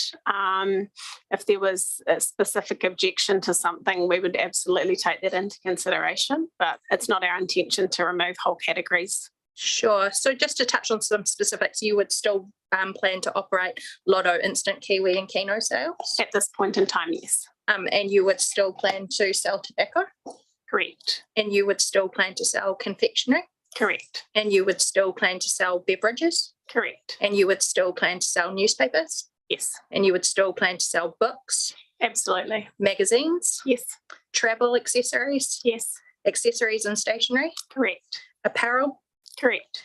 Health and beauty aids? Correct. And phone cards? Yes. So would I be correct in saying that most of the convenience items that you offer to travellers for their convenience at the airport, where they might be looking for snacks, beverages, phone cards, etc., you would still intend to sell should you be successful in getting a licence? Absolutely would be. However, the space allocated to those areas would be significantly diminished. Right. I'm correct in saying that you would still operate as a convenience store alongside. It's not a convenience store, it's a travel essential store. I'm sorry. I think and described it as a travels essential and convenience store or some language, but essentially the items that I've just listed, you would continue to sell. Correct. Right. Thank The you. categories, sorry, to be specific. Yes, sure. And just to go back to your description of the store configuration, I think you referred to the photos of Discover Dunedin and said that primarily it was about the look and feel of the store. Is that right? Correct. Can you be a little bit more specific about what look and feel means to you in terms of what physical changes to the store? The marketing, the graphics, the branding, and the shelf configuration. Okay, so predominantly the signage, is that correct? So Correct. having that particular colours or things that might be attractive? Yes, correct. Right. And so just to be clear, there would be no physical barriers or physical means by which, for example, children and minors entering the store would be prevented on moving around the entirety of the store. No, correct. The same as at Discover Dunedin. Okay, so it would be completely reliant on them perceiving by the look and feel that this was less attractive to them. I guess it's exactly the same as Discover Dunedin. It's got a wide variety mix of products and all the travellers can visit it. Right, okay, and they could move freely about that store and be subjected to viewing alcohol displays or whatever was on display. Correct. Okay, thank you for that. That's all my questions. Thanks, Alexandra. I'll just pick up on Olivia and Alexandra's questions where we have a bit of an issue whereby we want alcohol out of sight of children, but we also want it safe and secure so you can see it, ensure that it's not being shoplifted or picked up. So that's quite an interesting balance that you have to maintain. Do you believe you can achieve both goals in terms of that security and safety of the items plus the separation? I think the look and feel is an interesting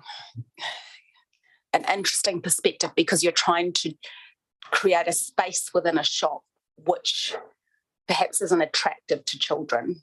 And do you think yet it's got to be highly attractive to adults.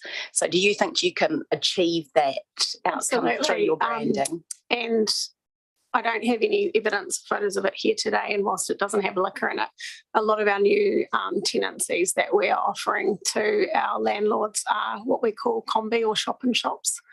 So it is something that we do where we segment different areas of the shop for different concepts. Shop within shops, okay.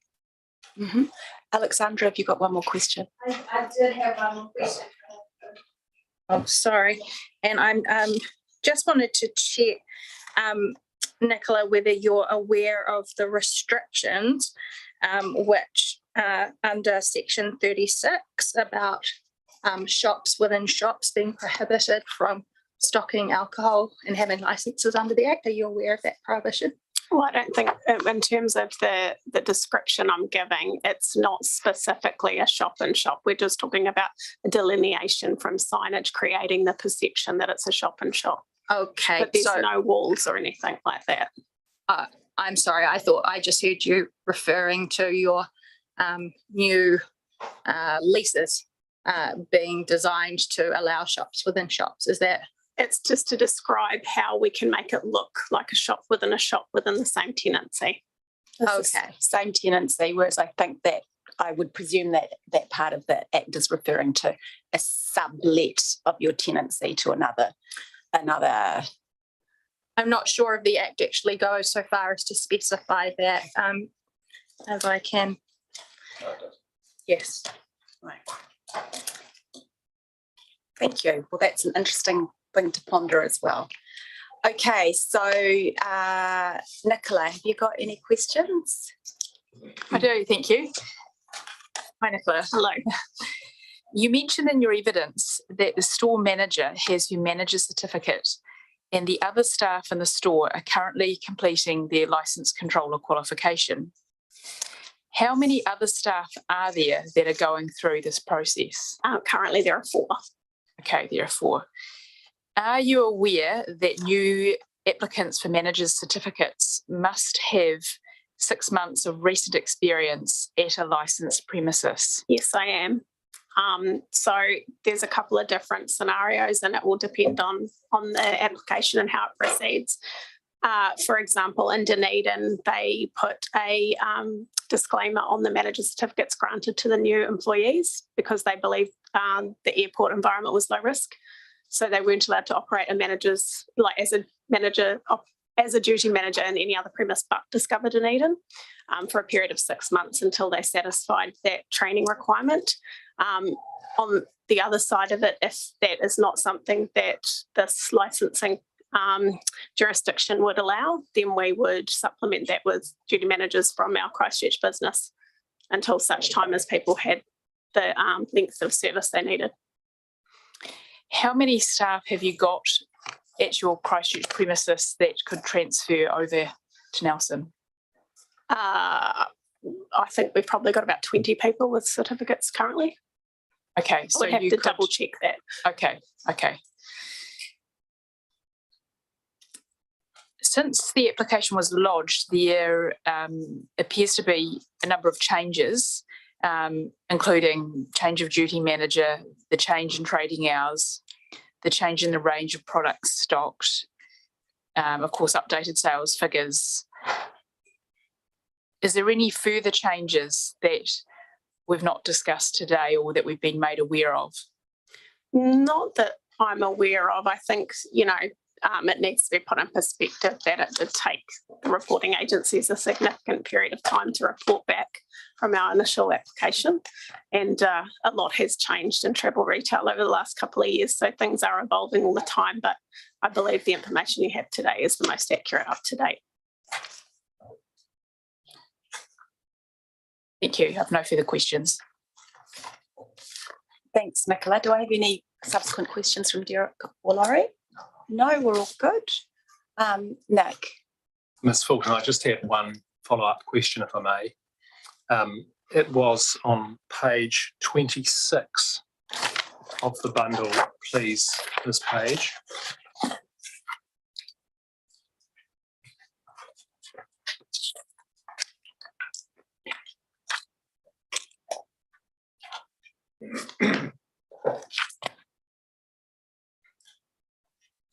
You have that there in front of you? I do. Nikki, thank you. So this is a store plan for the Nelson store, and just given you've had a lot of discussion throughout your evidence about the proposed re-merchandising of the store, etc. What's the plan for, say, the division of the store? The green section, in size terms, what will happen to that section of the store? That section of the store will stay the same in terms of size. The complement of products will change. Okay. And so where up the top there it says proposed local alcohol, currently local gifts. Will the size of that change? No, we've never sought to increase the amount of alcohol. Like I said, it's a very small boutique selection of products we're looking to put in. So a very small boutique selection. Can you recall the approximate size in square metres of the store? Off the top of my head, Nick. If I helped you with that of it being 143 square metres, would that sound about right? I would have said about 120. So that I can take you to the sublease if I need to, but that's fine. If you are able to take that from me. And so roughly the size of the proposed alcohol area in square metres of the store? It's probably, I would gather, it's close to 1.2 linear metres wide, and we would probably merchandise 1.4 metres high. 1.4 metres high, okay. So it's a very, very small percentage of the footprint of the store. Okay. Thank you, Nikki. I didn't have any further questions. Thank you, Nick and Nikki. We'll call on the last, your last witness. Indeed, thank you. No? I propose to call Ms. Kim Odendale, who's been patiently waiting. Thank you.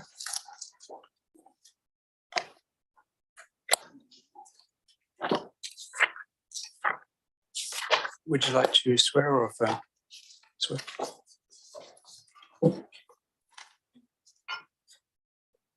Do you swear by Almighty God that the evidence you are about to give regarding the matters before this committee will be the truth, the whole truth, and nothing but the truth?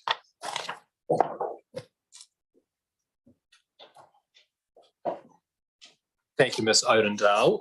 Kim, could you turn to, there's a big bundle there in front of you, to page 88 of that bundle, please. You have that there in front of you? Thank you, Kim. Do you recognise this document? I do, I wrote it. Great. Well, look, could you read it for us, please? Right. So the Nelson Tasman Chamber of Commerce is a member-led non-for-profit organisation representing approximately 500 members across Nelson and Tasman and was established in 1858. The Chamber is the largest and most active business networking, training and advocacy group in the region. The Chamber is in support of the Nelson store located within the Nelson Airport to exhibit and sell locally crafted beers, wines and spirits to help showcase and support the region's talented producers, allowing visitors to take a small piece of Nelson Tasman home with them to share with friends and family and further promote the region. We do not believe that the Nelson store poses a great risk to the community, and due to its location and accessibility, along with premium priced brands that they would sell, we would not consider the Nelson store to be a convenience store. Additionally, we understand that they do not sell general household items, perishable takeaway foods, nor do they intend to refrigerate any alcohol. The Nelson store via Nelson Airport Limited has been an active member of the Chamber of Commerce since November 1999. Thank you, Kim. And look, just in plain terms,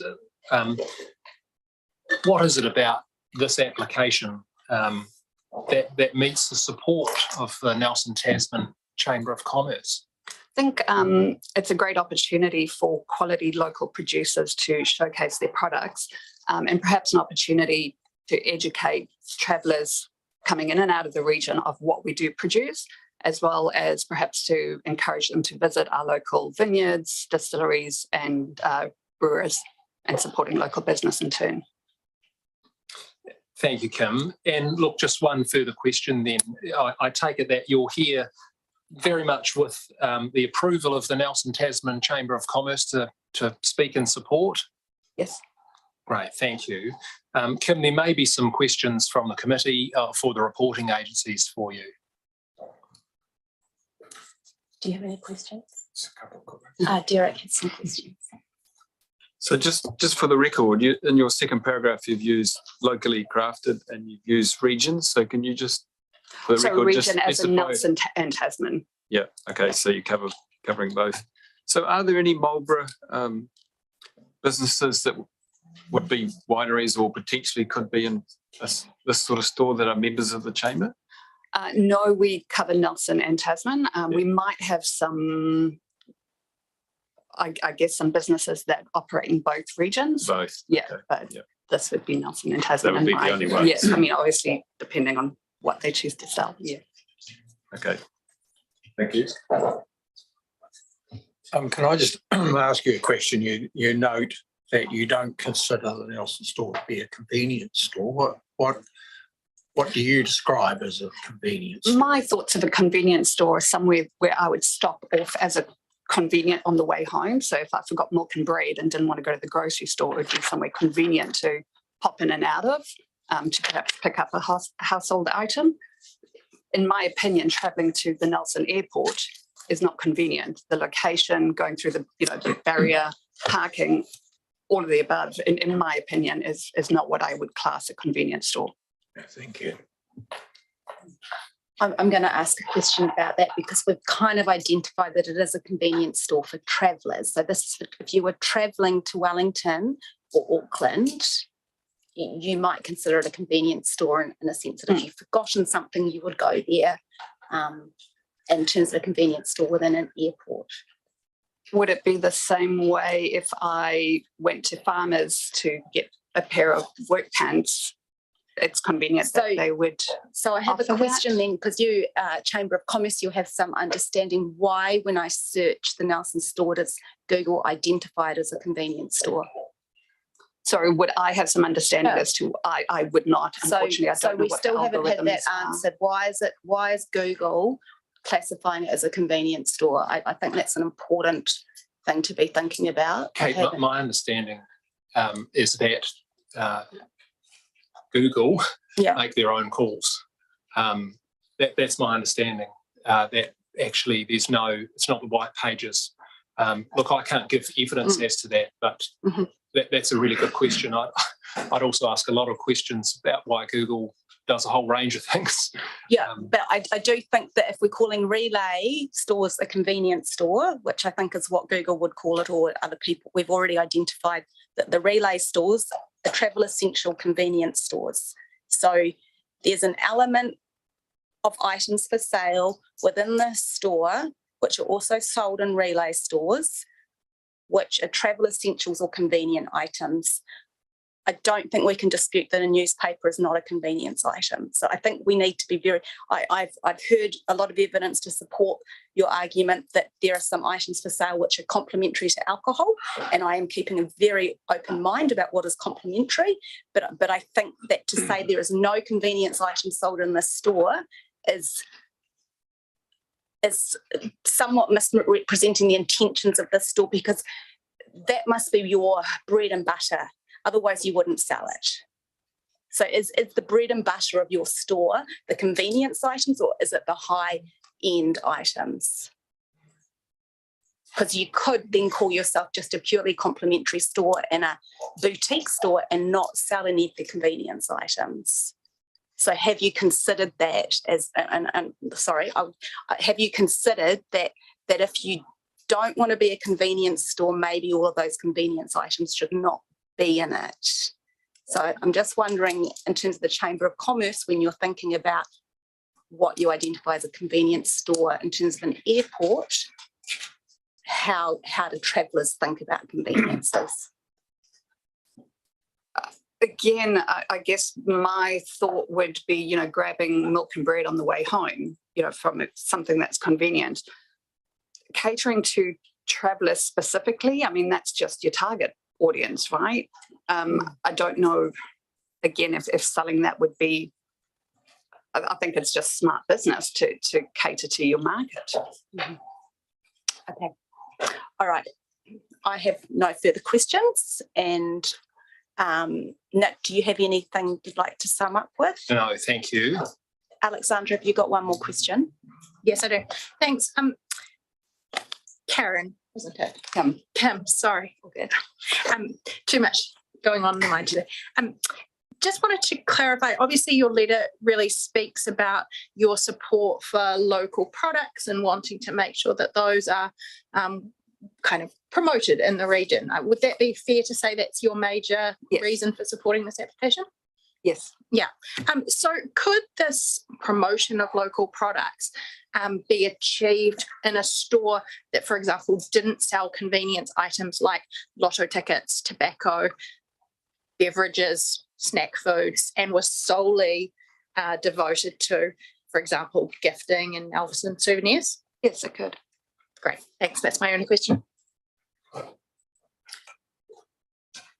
Okay, Nick, have you got any summing up questions? No, thank you. Thank you, Kim. I've noticed we have a Nick, a Nicola and a Nikki today, and we'll continue to use first names. It makes me feel more comfortable, so if you're okay with that, Nick. But it had crossed my mind that there's a lot of Nikki or Nicola shortened versions in here. Thank you so much, Kim.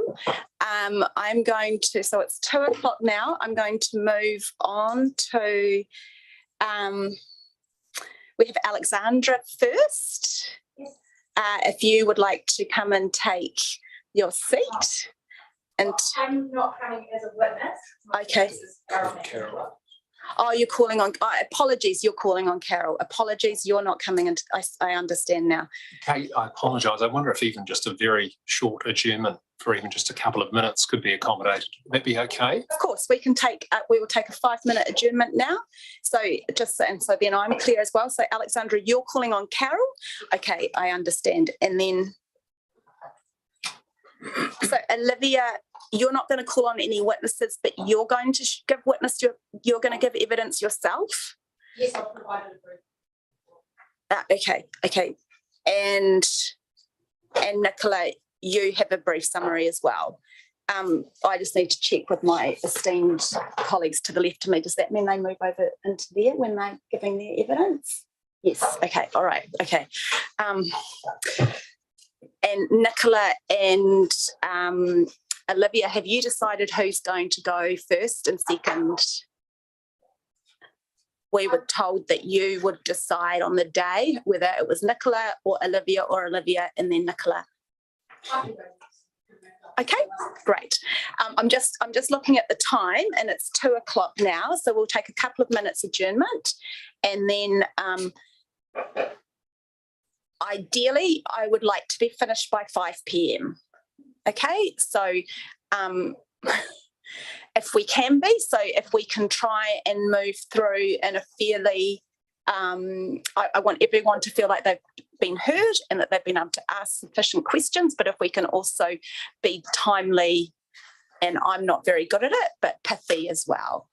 Kate, I, for example, would no objection and up to the reporting agencies whether they wanted to have their briefs taken as read to save time. I have no issue with that, but look, entirely in their I will leave that with them to decide. So so we'll just take a 5-minute adjournment now. We'll come back in 5 minutes, and then I will hear from Carol.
You haven't sworn yet. No, would you like, I'll let Mark do that. That's his, yeah, don't want to. No, I'm going to feel important for 2 minutes. Do you solemnly, sincerely and truthfully declare and affirm that the evidence you're about to give regarding the matters before this committee will be the truth, the whole truth and nothing but the truth? I do. Thank you. Thank you. If you want to present your application, I assume, Alexandra, you're going to facilitate this. Yes, so Carol. Okay. So, Carol, if you want to summarise your evidence, and also if you have anything you wish to add, having heard this morning's proceedings, you're welcome to do that. If you need to highlight anything or add anything, or you adjust it because of what you've heard today. Thank you. Great. Thank you. My name is Carol McIntosh. I'm employed by Te Whatu Ora Health as an alcohol licensing health promoter with the requirement of reporting on alcohol licensing matters on behalf of the Medical Officer of Health. I have the full delegation of the Medical Officer of Health pursuant to Section 151 in the Sale and Supply of Alcohol Act. This covers Nelson, Tasman and Marlborough areas. My tasks are to inquire into applications for on-off clubs and special licences made to the Nelson Council. Following the inquiry procedure, I prepare reports for the District Licensing Committee. Before you today is an off-licence application for LS Travel Retail Limited for an off-licence premise located within the Nelson Airport Terminal for an existing store called the Nelson Store. The application for this off-licence was made under Section 35 of the Sale and Supply of Alcohol Act. Therefore, I reported in opposition according to the criteria for that section. However, I also believe this application does not meet Section 36, which is no off licences for petrol stations, certain garages, dairies, convenience stores, conveyances or shops within shops. In the Act, Section 36 overrides Section 35. The Sale and Supply of Alcohol Act provides comprehensive criteria that the District Licensing Committee must have regard to prior to the issue of an off-licence. The onus is on the applicant to provide that this off-licence application meets the requirements of the Act. I have opposed the issue of this off-licence under delegation from the MOH in accordance with Section 35 of the Act. It is my submission that the principal business of the Nelson Store is food of a particular kind or kinds or a range of food as per Section 35(1)(a), and that alcohol is not an appropriate complement to the types of products available for purchase in the store as per Section 36(1)(b). Because of the nature of the types of goods and service available in the store, this application should also be refused under Section 36. In dealing with the principal business of this premises, as has been mentioned by Mr. Lang, the Sale and Supply of Alcohol Act states in Part 1 preliminary matters under Section 5 interpretation, principal business is defined in relation to the business carried on or to be carried on in any premises, means principal business as ascertained, assessed or calculated by a means for the time being prescribed by regulations made under this Act for the purpose of definition. So we turn then to the regulations. These regulations at Section 6 reference grocery stores in their definition of principal business. The section is heading the Sale and Supply of Alcohol Regulations 2013, Part 1, Matters of Approval, Declaration, Definition and Prescription.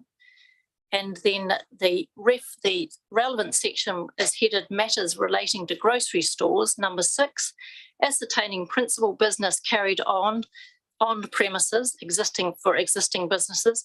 Principal businesses is defined and is ascertained by ranking the various categories of revenue from the grocery store and then treating as the principal business carried on the premises as the sale of goods with the largest rank. We can also possibly more usefully refer to the Oxford Dictionary meaning of principal, which is also first in rank or importance. If we apply these definitions of principal business to the Nelson store, and we refer to the sales by category figures supplied with the application, we see that the first in rank category is food. Thereby, using these definitions, food is determined as a principal business carried on the premises. If we look then at how we define food, as with the definition of principal business, the Sale and Supply of Alcohol Act regulations interprets food only in reference to grocery stores. Section 33 in the regulations, titled Determining Whether Premises Are a Grocery Store, sets out what products can and cannot be included in the definition of food and what characteristics the store needs to have. This application is not for an off license in a grocery store. Therefore, we may turn for assistance to the Food Act 2014 for a definition of food. At section 9, it defines food as meaning anything that is used, capable of being used, or represented as being for use for human consumption, whether raw, prepared, or partly prepared. This definition would then include any food that can be consumed by humans, including that which can be consumed immediately, such as confectionery and beverages.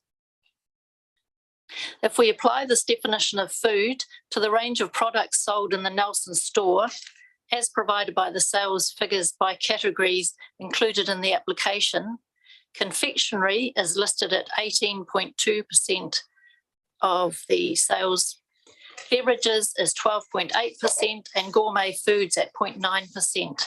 These would all be included in the food category. These three categories combined account for 31.9% of the sales.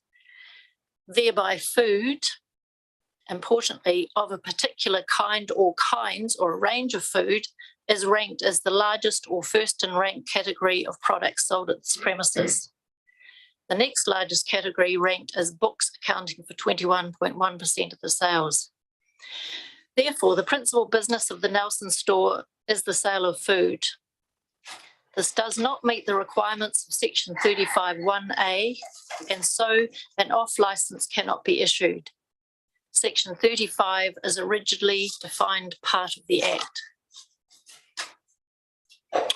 Finally, if the committee were to consider that the range of food sold in the Nelson store was of a nature of snack or convenience food, which, although this off license is not being applied for as a grocery store, are not considered food products under section 33, determining whether a premise was a grocery store, then due to the nature of the goods within the store, it should be prohibited under 36 of the Act, which is no off licenses for petrol stations, certain garages, dairies, convenience store, conveyances, or shops within shops. I turn now to section 35(1)(b), alcohol as an appropriate complement to the goods of the kind sold. The committee needs to be satisfied that 35(1)(a) is met, which is the food, and also that 35(1)(b) is met, so that alcohol was an appropriate complement to the goods of the kind sold or to be sold within the shop. Under 35(1)(b), we need to consider all of the goods sold in the store, not just some, in order to be able to determine if alcohol would be an appropriate complement to them. If one thing complements another, each of the two separate items function or look better together. They both contribute something that enhances or improves the overall effect. To add the word appropriate to the word complement changes the meaning. To add to something that is selected as appropriate and suitable, and which when added to something else completes or makes up a whole. The purchase of alcohol would not be an appropriate complement to the goods of the kind currently available for purchase in the Nelson store. The agent for the Nelson store stated in the application that the authority had determined in decisions made under section 36 of the Sale and Supply of Alcohol Act 1989 that alcohol can be an appropriate complement to souvenirs and gifts, and referred to GAN Limited PH 79103 in support of their application. The Nelson store differs from the premises operated in this decision.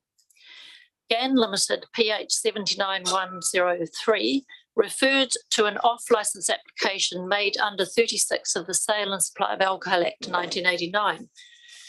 The business was known as My Goodness Gift Baskets and was described as a sophisticated, specialised, innovative gift business. At issue was whether the principal purpose of the business was the sale of food or groceries.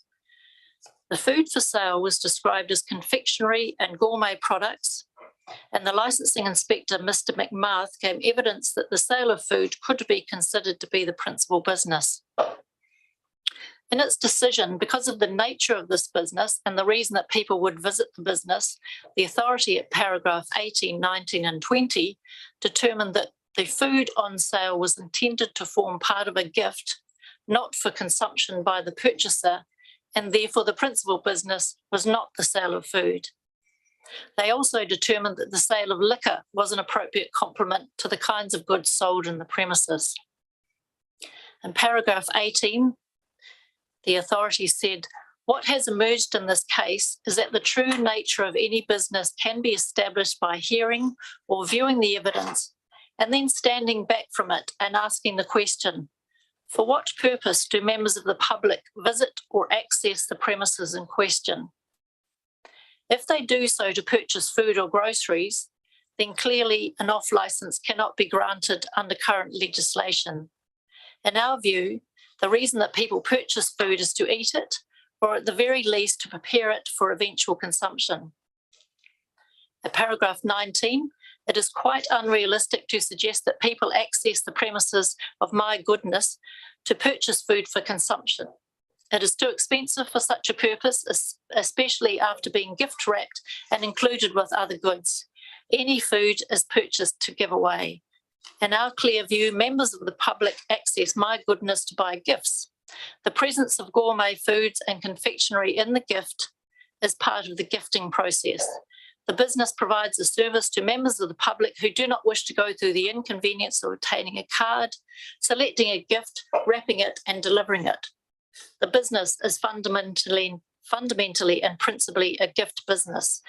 It is therefore entitled to be granted an off-licence on the basis that the sale of liquor is an appropriate complement to the kinds of goods sold in the premises and because the principal business is not the sale of food.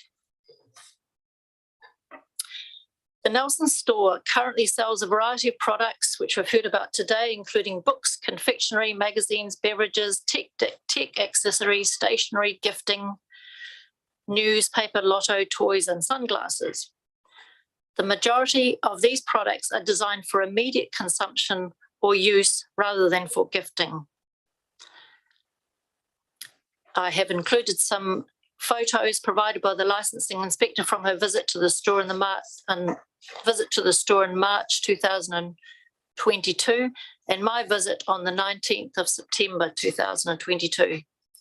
The agent for the applicant noted in her email correspondence with the licensing inspector that the applicant may wish to also sell cured meats and cheese and that the alcohol section would contain beer, wine and spirits. To comply with section 35(1)(b), we need to consider all of the goods sold in the store, not just some, in order to be able to determine if alcohol would be an appropriate complement to them. To assist with this assessment, we can ask, as the authority did in relation to My Goodness Gift, and in relation to the My Goodness Gift Basket store, for what purpose do members of the public visit or access the premises in question? The Nelson store is the only retail outlet within the Nelson domestic terminal and caters for travellers, staff and visitors. The agent for the applicant informed the licensing inspector in an email dated 17 March 2022, which was copied to myself and police, that the Nelson store is designed as a full range offer store, capturing the best of both offers, travel essentials with gifting and souvenirs. The revenue figures supplied for the Nelson store show that the top 5 categories for sales are food and beverages, comprising confectionery, beverages, books, and then magazines. These 4 categories account for 66.2% of the revenue. The layout of the store shows that approximately 2/3 are dedicated to the sale of these first 4 items. It is clear from the layout of the store and the sales revenue from the store that customers are visiting the store to purchase travel essentials, such as something to eat, drink, read, or entertain themselves or their children in flight. These are last-minute purchases that will make the journey more pleasant. The store does contain a small section of gifts and souvenirs, but as we see from the revenue figures, these account for a very small section of the sales at 5.9%. To satisfy 35(1)(b), alcohol has to be an appropriate complement to the kinds of goods to be sold in the shop. Clearly, the types of goods sold in the Nelson store are the types of goods that we would normally see in any airport store which caters to travellers' immediate needs and are not the types of goods that the Act intended to be as an appropriate complement to alcohol. It would not be complementary, for example, for items aimed at those aged below the legal purchase age for alcohol, such as children's toys, which they may purchase to entertain themselves on the plane, or for chips or lollies. This premises is the sole retail outlet in the domestic airport terminal and caters for traveller staff and visitors. The agent for the applicant has described the Nelson store as being designed as a full range offer store capturing the best of both offers, travel essentials with gifting and souvenirs.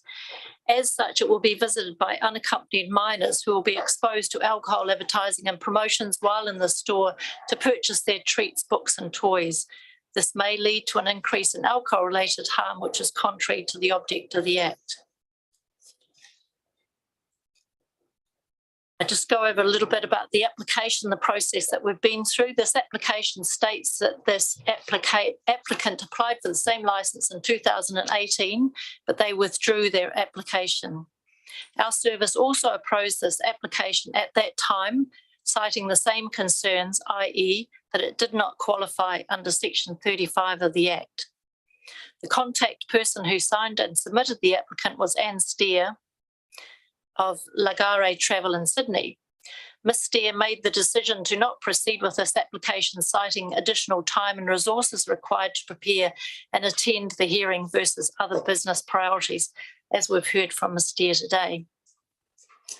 This application has been submitted on behalf of the applicant by the agent Hospitality Licensing New Zealand Limited.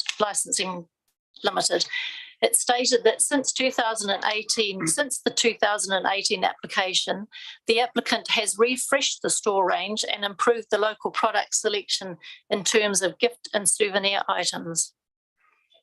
However, the sales figures for the 2018 application, as in this application, indicate that food remains as the principal purpose of the business. This was calculated at 30.6% in 2018 and 31.9% in this application. The agent for this application stated in email correspondence to the licensing inspector and copy to our office that the application for the Nelson store mirrored the other operation that this application operated in Dunedin called the Dunedin store, which has been granted an off licence under Section 35. In later correspondence, the agent then amended her view and stated that the Nelson store would not mirror the Dunedin store, but rather the Nelson store would offer the complete package, not just gifts, as the Dunedin store does. In my opinion, this indicates that the applicant is aware of the requirements for an application to qualify under Section 35, but that rather than meeting these requirements, they are looking to modify these to suit the nature of the proposed store. The application is also light on the application as we received it was also light on detail in relation to staffing, although we have covered that now. I think noting that the store manager will train at least 3 duty managers. There seems to be a little confusion over who the current duty manager is. or whether they have one. The application also requests that the entirety of the store is undesignated but offers no measures to limit the exposure of children to displays or sale of alcohol. We have heard some suggestions today, but they were not contained in the application as we received it. There's also no security measures listed in the application to avoid the theft of products, such as the proposed 200 ml bottles of spirits, which were included in the application, which could easily be shoplifted. There was no information offered on measures to minimise the impact on the medicine good order of the area by not allowing patrons to consume their off-licence products, off-licence purchases within the airport area. Finally, based on the evidence I have presented, this application does not meet section 35(1)(a) and (b) of the Sale and Supply of Alcohol Act. It should be prohibited under section 36 of the Act. It has the appearance of an ill-conceived application that does not meet the object of the Act and is looking to circumvent the Act to allow for this licence. Therefore, an off-licence for this premise cannot be issued. Thank you, Carol. I just had a couple of clarifying questions. Carol, could you tell me how long you've worked in alcohol licensing, health promotion? 14 years. 14 years. And would you describe yourself as a person who's very familiar with the Sale and Supply of Alcohol Act 2012, particularly subsection 32 to 36 restriction on the issue of off licenses? Yes. And could you read to me, I see you have it in front of you, section 36, the opening paragraph and bullet point C? Sorry, say that again. Could you just read to me section 36, the opening paragraph and bullet point C? Okay, so section 36 is no off licenses for petrol stations, certain garages, dairies, convenience stores, conveyances or shops within shops.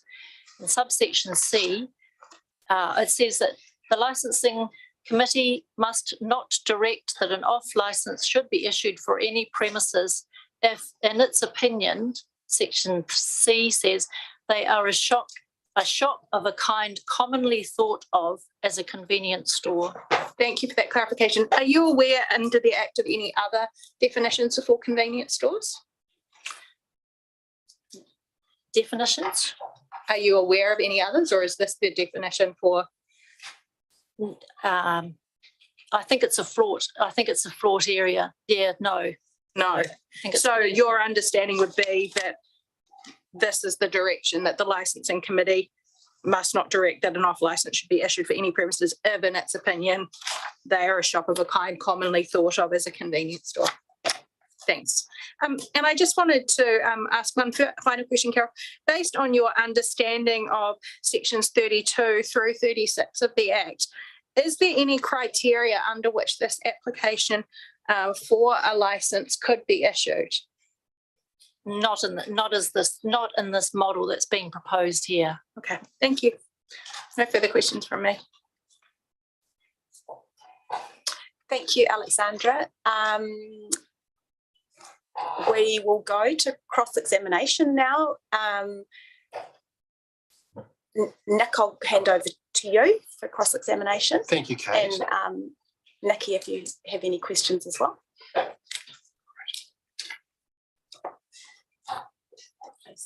Thank you, Carol.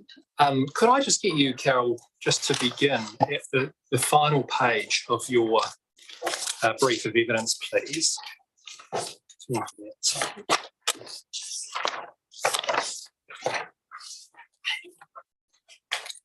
And your comment there, you say it has the appearance of an ill-conceived application that does not meet the object of the Act and is looking to circumvent the Act to allow for this licence.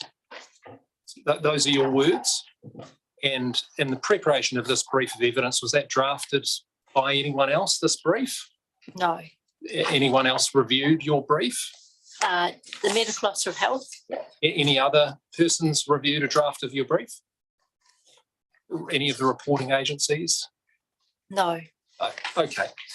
Look, I just would like to understand your views a little bit more. So look, what I'll do first is I might turn you to, I see you have a handbook there in front of you.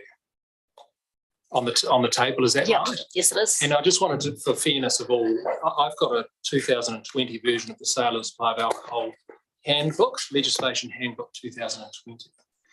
Thank you. And look, I'll find the particular page, but I'd like to turn, Carol, please, to the Sale and Supply of Alcohol Fee Regulations 2013. I've got 2015 version, Okay, but the tell me what 2015 page you version. want. It's page 254 that I have down there at the bottom left. I'll just check the currency of this because I don't believe this has been amended further. Oh, thank you. Lovely. 2000. So page 254.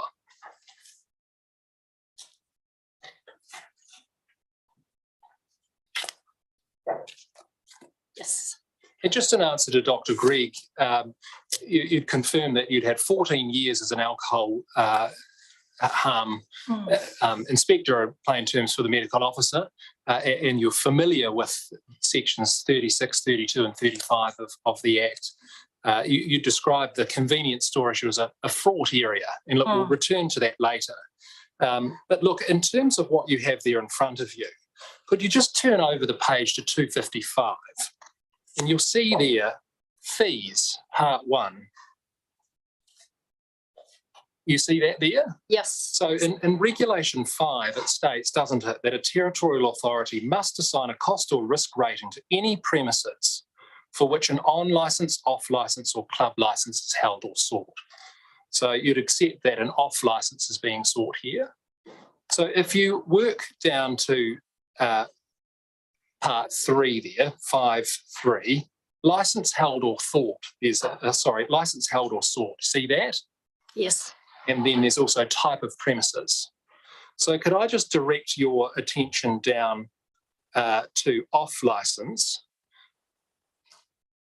Supermarket, grocery store, bottle store. This application is none of those. And further down, it's not a hotel or tavern. Class 1, 2 or 3 club, remote sale premises not otherwise specified. See that? Yes. So this is part of that category, isn't it? Because the health doesn't collect the fees, it's not an area that I usually read, but yes. But you'd accept in a general sense that there are risk ratings that apply to a premises, a licensed premises. You'd be familiar with that in your 14 years. And similarly, so to the right of what I've just identified there's a weighting score, isn't there?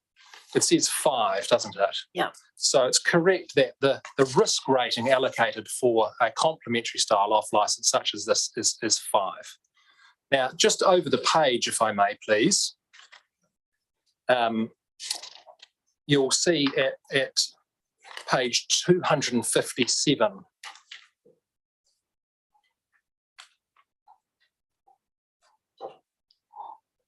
there's some weightings that are to be applied. And you see there that there's a cost risk rating of premises, and there's also a corresponding fees category. Now, in terms of this type of premises being an off licence, there are various cost of risk ratings. Now, I'd put it to you that because the licensed hours sort of 8 o'clock or earlier, that doesn't add any risk to, weighting. Would you accept that? Sorry, say that again, no? So if for this premises, look, I'll get straight to it. The cost or risk rating of this premises is low. Would you accept that under these fees regulations? I presume that's a bit more the inspector's question, but sure. So you've never had to consider the risk rating of a particular premises when you make your inquiries? No. No, tend to be, no, that's not correct. No, I do. Yes. Yes, because you'd accept that a tavern would be a high risk or even a very high risk premises, wouldn't it? Yes, so you'd accept from me that this is in fact a low risk premises that's being applied for. Not entirely. I think the risk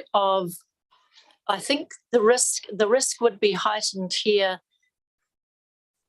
for the model that's being proposed. I think if a license is granted as it should be under Section 35 as a complementary product, which tends to be in our region, I can only think of 2, and they're both gift baskets.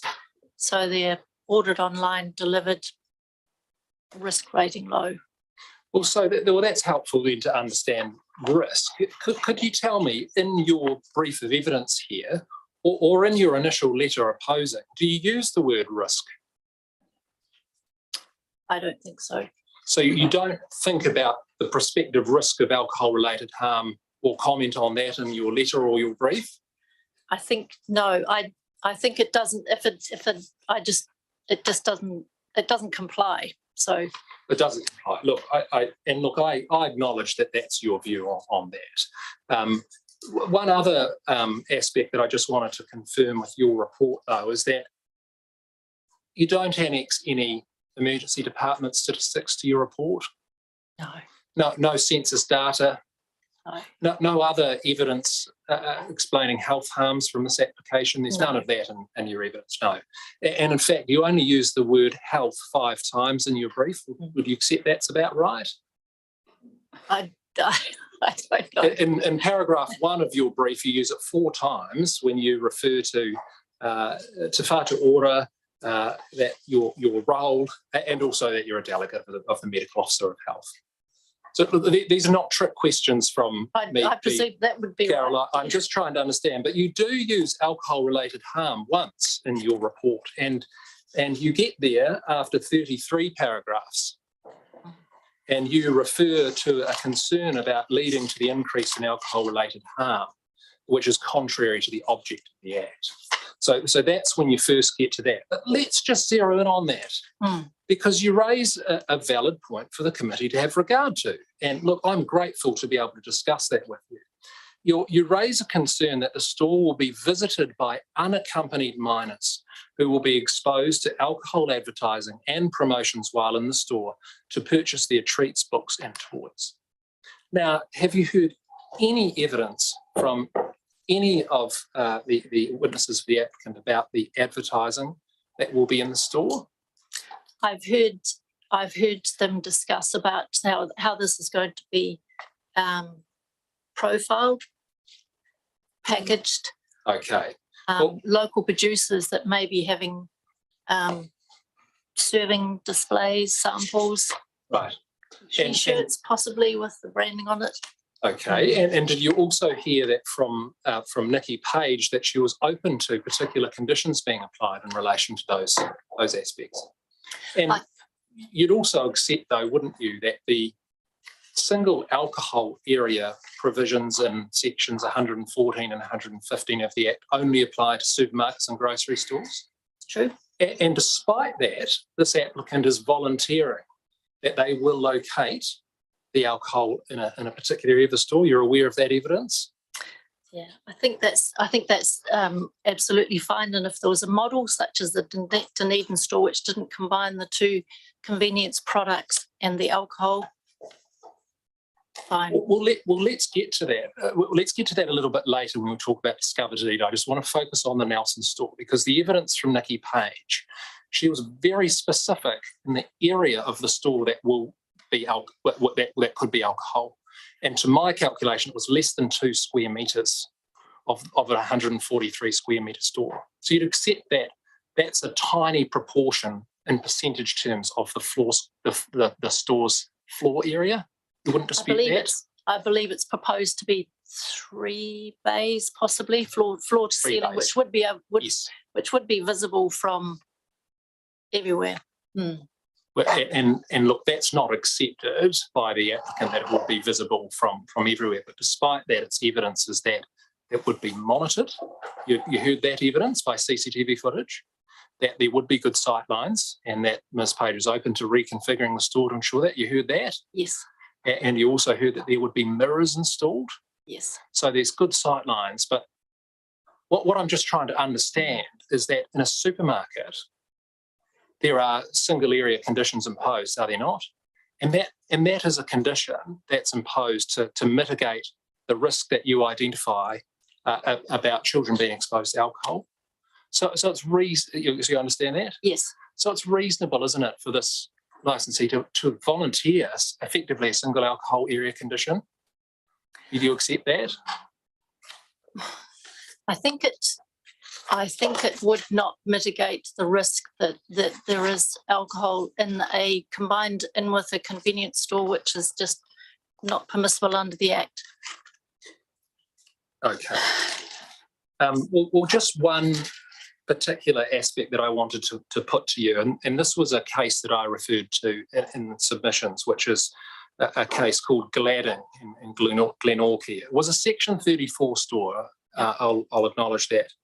But this is what the authorities stated.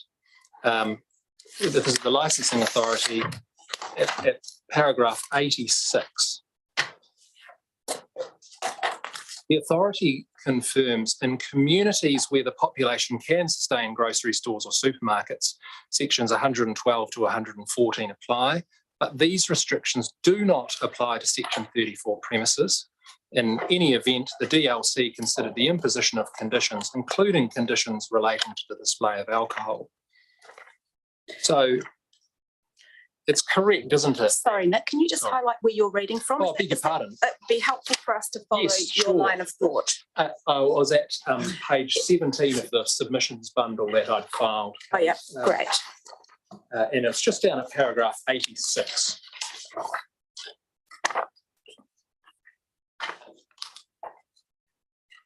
Thank you. Well, let me put it this way, Carol, the committee's not obliged to impose a single alcohol condition for a section 35 premises. Would you accept that? A section 30, no. Well, no, and generally that is because it's either an online gift store or it's a souvenir gift store in which people would be entering expecting to see alcohol and gifts, not entering in to buy their lollies, chips. Well, I'm just thinking about the levers, let's say, that the committee could look at, thinking about prospective risk of alcohol-related harm. You say that's exposure of minors. So in a grocery store, single alcohol area condition, restrictions on advertising, but they would be two controls that could be imposed, couldn't they? They are part of the Act. They are requirements. Yep. So it's still open to the committee to impose a single alcohol area condition, isn't it? In this application. I think that I think that the committee is not in a position to grant this licence. Carol, that's not the question I'm asking, because that's for the committee to determine. And I understand your view on that. But I'm asking you, if it were to be granted, and I understand you don't accept it could be, but if it were to be, do you accept it's open for the committee to impose a single alcohol area condition? Oh, I'm sure. I mean, it's an assessment exercise for the committee, weighing up all the evidence and the requirements under the Act, and then for them to impose conditions should they decide.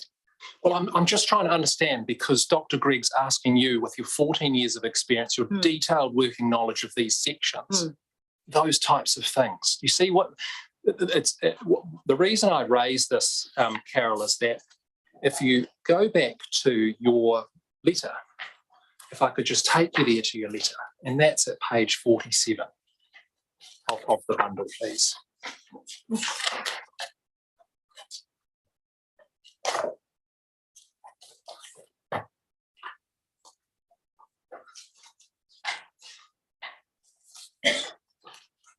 Did you have that there? Yeah. So look, that's co-signed by yourself and Dr. Gregg. That's yes. Right. Now, in here, similarly, there's no mention of alcohol-related harm. You don't raise that here. No. And you don't talk about risk in here. It's very brief. Okay. So it's a very brief, but you're focusing on section 35. Yeah. Okay. So you don't say anything about exposure of minors? No. No. Okay. And so the first time for this applicant I've heard that is respectfully last week. In reading your brief that was filed last week. I presume so. I think the process that we follow really is for the applicant to be putting their case forward. I would have expected that they would have considered themselves the potential for exposure of alcohol in a store which would be visited by children because they're there thinking it was a convenience store. Okay, and having regard to that, they're locating it in a single area. Then that's always been on the store plan, hasn't it? Okay. I'm aware of the time, Sure. and I'm what I'm hearing, just to sum up briefly, is that Nelson Marlborough Health has objected on the grounds that they don't believe it meets the criteria of the Act, and you've given compelling reasons as to why it does. And if Nelson Marlborough Health had believed it met the criteria of the Act, then they would have gone through that process of looking at risks. My question would be, what we do know is that if you set up a separate off licence, that would meet the sections of the Act, as the Dunedin store has, or Dunedin Discover store. In my mind, that has a greater alcohol harm than what you're proposing today, because you'll be selling a lot more alcohol. So do you have a view, whilst I accept that you have a view that it does not meet the criteria of the Act, I think Nick's questions are around reducing harm and harm to our community. Do you have a view as to whether perhaps the Act has unintentionally put barriers in place for that sale of small boutique amounts of alcohol, which means that then you end up with a big off-licence store? Do you think that perhaps the Act has unintentionally increased the risk in order for people to get their off-licence? No, I think the Act is quite clear under Section 35 that you can offer a store which has products which link. It can be small, can be gourmet links. And there are souvenir stores around New Zealand which are issued under Section 35. So it's either that, or you can have a small. No, it's quite possible to have a boutique size off license. There's no requirement to have your off license any particular size. Okay. And when you've ended up with food being the number one, could you argue that if you combine books, I'm not sure if you can, books and stationery and newspapers, that becomes the number one sale in that? I think the books might be 21. I think the magazines might be the next category down. Yeah, I just noted that you had combined confectionery, gourmet food and something. So you combined three categories to end up with food being number one, but I could probably easily combine three categories to end up with paper, stationery paper being your number one. Is there a reason why you can't combine books and newspapers and stationery into one category? No, I think I was referring just there because Section 35 specifically prevents if food's the major category. So therefore I was only looking at how food would be linked together and what that would amount to. Yeah. Yes, so you've come up with a line of argument that food is 31%, but quite easily it could be challenged that stationery or paper items is probably a similar percentage. Yeah. What if that came up as being the major item? We could probably. I can't quite remember what page. I think it's within your submission.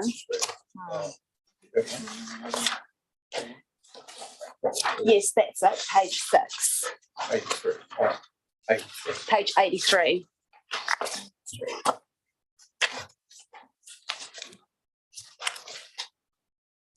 Page 83. So if we looked at other sources of revenue, newspapers, books, magazines, accessories and stationery, potentially, like I'm interested in how we can categorise gourmet food, confectionery and beverages into one category to say that's the major product for sale. The applicant has argued that other sources of revenue makes up the bulk of their sales. I would say that you probably have to narrow that down into more categories, but could it be argued that newspapers, books, magazines and stationery form a bit like Whitcoulls? And then so that Could Whitcoulls have a small, I mean, we'd have to argue that you're buying wine to go with your magazine, but could Whitcoulls be applying for complimentary wine to sell within Whitcoulls? well, that is the Whitcoulls welcome to apply, but that is the potential problem really because Section 35 has two parts. Yes. Both have to be satisfied. So if you disregard the food, which is we have to go through that process because it is mentioned there, then you have to look at what's an appropriate complement. And if you thought if books and magazines cigarettes and all the other things were an appropriate, then potentially you may have many stores around the country which would have off licenses. So that goes back to Nick's case on page 3 of his supplementary submission, paragraph 12. Is the applicant's premises of a kind described in section 32(1)? No. Is the applicant's premises of a kind described in section 36? No. I think do we all agree on those? No, 36. No, sorry, 36 comes for me later. Is the premises a shop where the principal business carried on is not the sale of food? Nick is arguing yes, you're arguing no. So I think that percentage is something we will have to tease out to decide whether we agree with Nelson Marlborough Health that food is the principal item for sale. But if you argue that actually books was the principal item for sale, then we would have to determine that alcohol is an appropriate complement to the goods of the kind that are then sold in the shop. And it's all of the goods. You have to consider all of the goods that are in the stock, not just the books. So if we had 30% of the shop selling books, and then we've still got 30% selling food. I mean, we're in a very interesting kind of case here because we've got 30% books, 30% essential travel items, convenience items, whatever we want to call them, and then we've got 30% food. And how are we going to determine under this section 35 of the Act where we sit in terms of the principal business, and then turn our mind to section 36 of the Act in terms of the definition of a convenience store, which is very unhelpful that they have not defined a convenience store in the Act. So I think that if anyone has any other questions, that's my summary taking away. If Laurie or Derek, do you have any more questions? I think that that's a really helpful process to go through because we've heard your evidence, and we've heard your evidence in terms of waiting up to counter arguments. Kate, I'm conscious of my duty as a lawyer to put my case to Carol, and I don't want to labour it for everyone, but unfortunately this process requires me to explore that, and I'll take your point. I'd like to do it very briefly around what is the principal business, because there are two paths. Reporting agencies say one way and we say another way in plain terms. So I just need to tackle that, and I will have to work through with each of them. All right, Carol, let's get into it. I want to refer you to page 90 of the bundle. Page 10, and look, if I'm going too fast, stop me.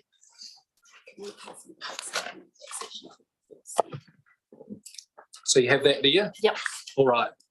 Your paragraph 10, you refer to regulation 6.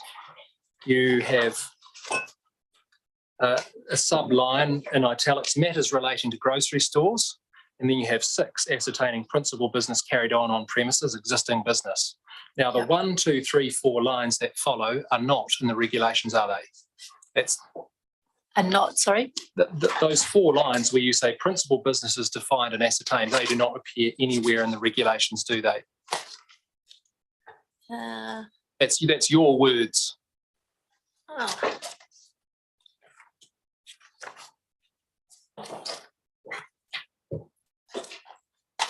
We're on page 90, is that? Yes, that's correct. Yes. So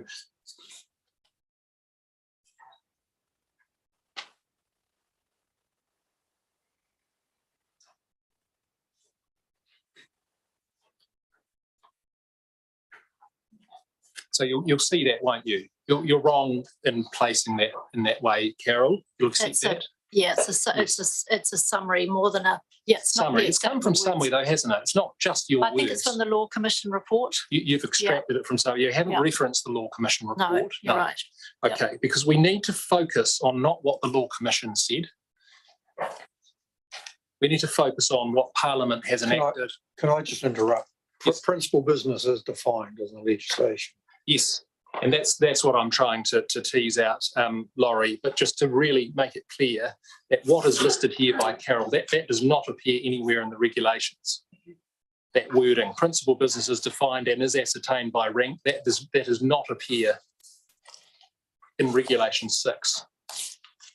Regulation 6.1 begins, for the purposes of the definition of principal business in section 5.1 of the Act, the principal business carried on any premises to which subclause 2 applies must be ascertained by, and then it continues.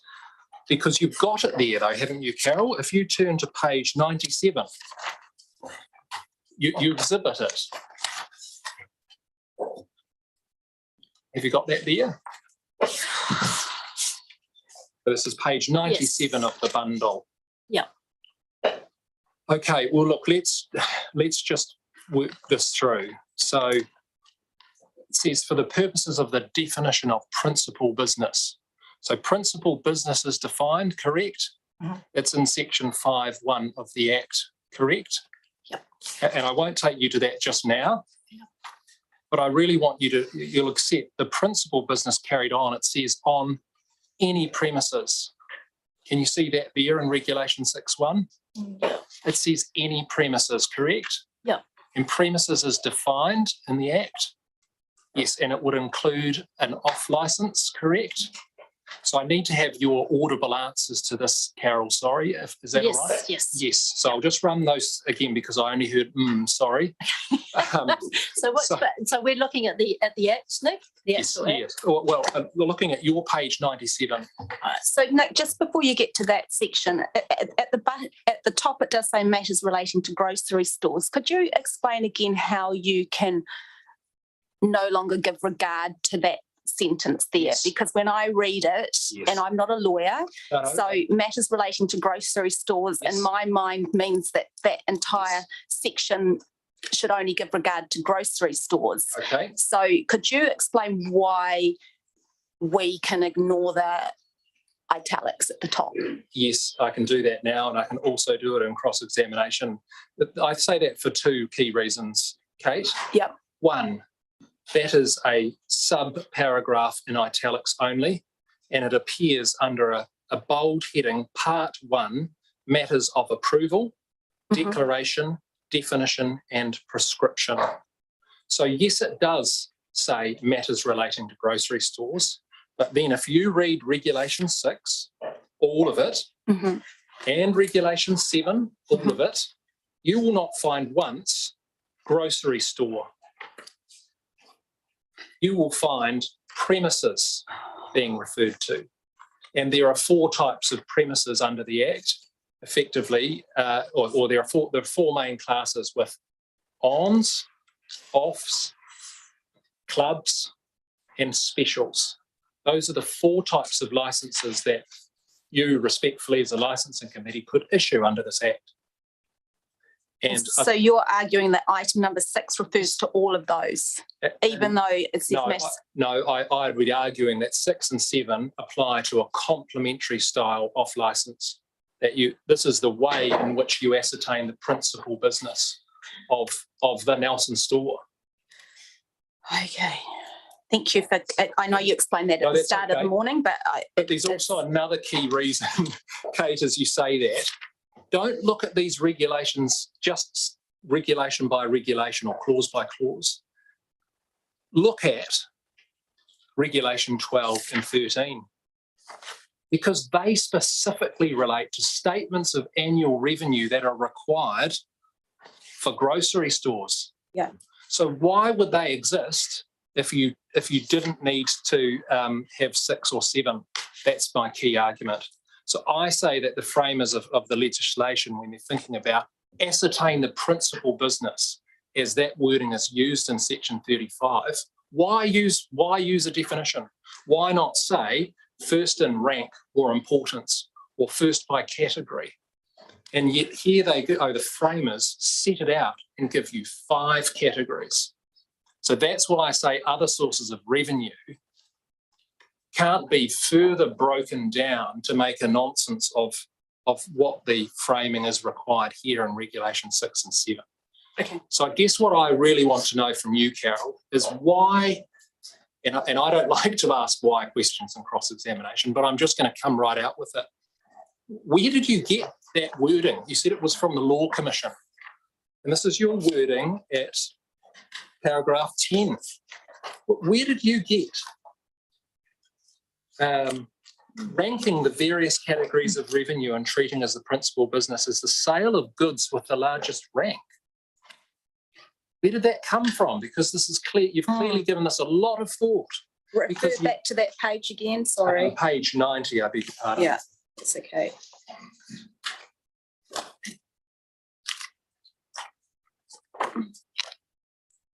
I don't know, Nick. I think I've probably written this so many times. I don't know.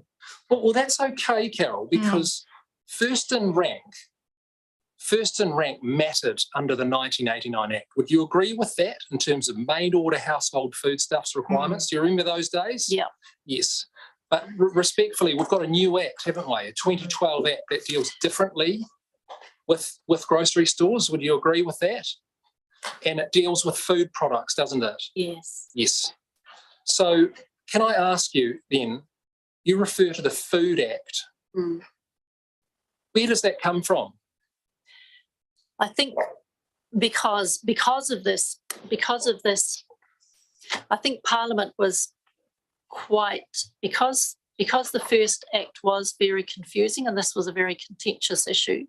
There was a lot of time spent by Parliament to tease out, okay, who's going to be allowed to sell alcohol? Because at that time there was dairies, every corner store was able to sell it. So I think a lot of the definition in the Act was written and headed grocery store. So we focused a lot on food, and it was determined, main order food stuff versus convenience type snack food that you would find in So when I'm looking at 35, which I think was never intended for convenience type stores, we're still required to look at the food part of it. It still has to satisfy the food section. It's not similar to a grocery store, so therefore another legislative definition of food is the Food Act, which may be of use to the committee if they wanted to grapple with this food condition. But is the Food Act 2014 anywhere in the regulations? It's used in the Sale and Supply of Alcohol Act only in relation to defining what qualifies as alcohol. Yeah, in section 58, correct? But it doesn't appear once in the regulations, correct? Not unless it's under the definition of alcohol. Well, you know the answer to my question, though, don't you? I'm not trying to trick you. I know. No, you're quite right. You're quite right, Nick. And so, really, this is an exercise for the committee to saying this is a really messy part of the Act. Doesn't look like a grocery store. This is another way that you could look at. If you needed to consider the food aspect of it, possibly the Food Act may be of use. And so I put it to you, though, that it's not messy to use Regulation 6. Is it? Regulation 6, clearly, you just step it through when you have 5 categories, correct? If you wanted to follow that, then yes, it probably wouldn't qualify as food in relation to that. However, if you did the exercise and you separated out the confectionery and convenience foods, then you fall into the problem that if that's the nature of the store, then it doesn't qualify under 35 1B. I was just going to ask a question, Kate, just try and close that out in relation to the specific sales figures that have been produced. So I just wonder if the recording might be able to be more in relation to that.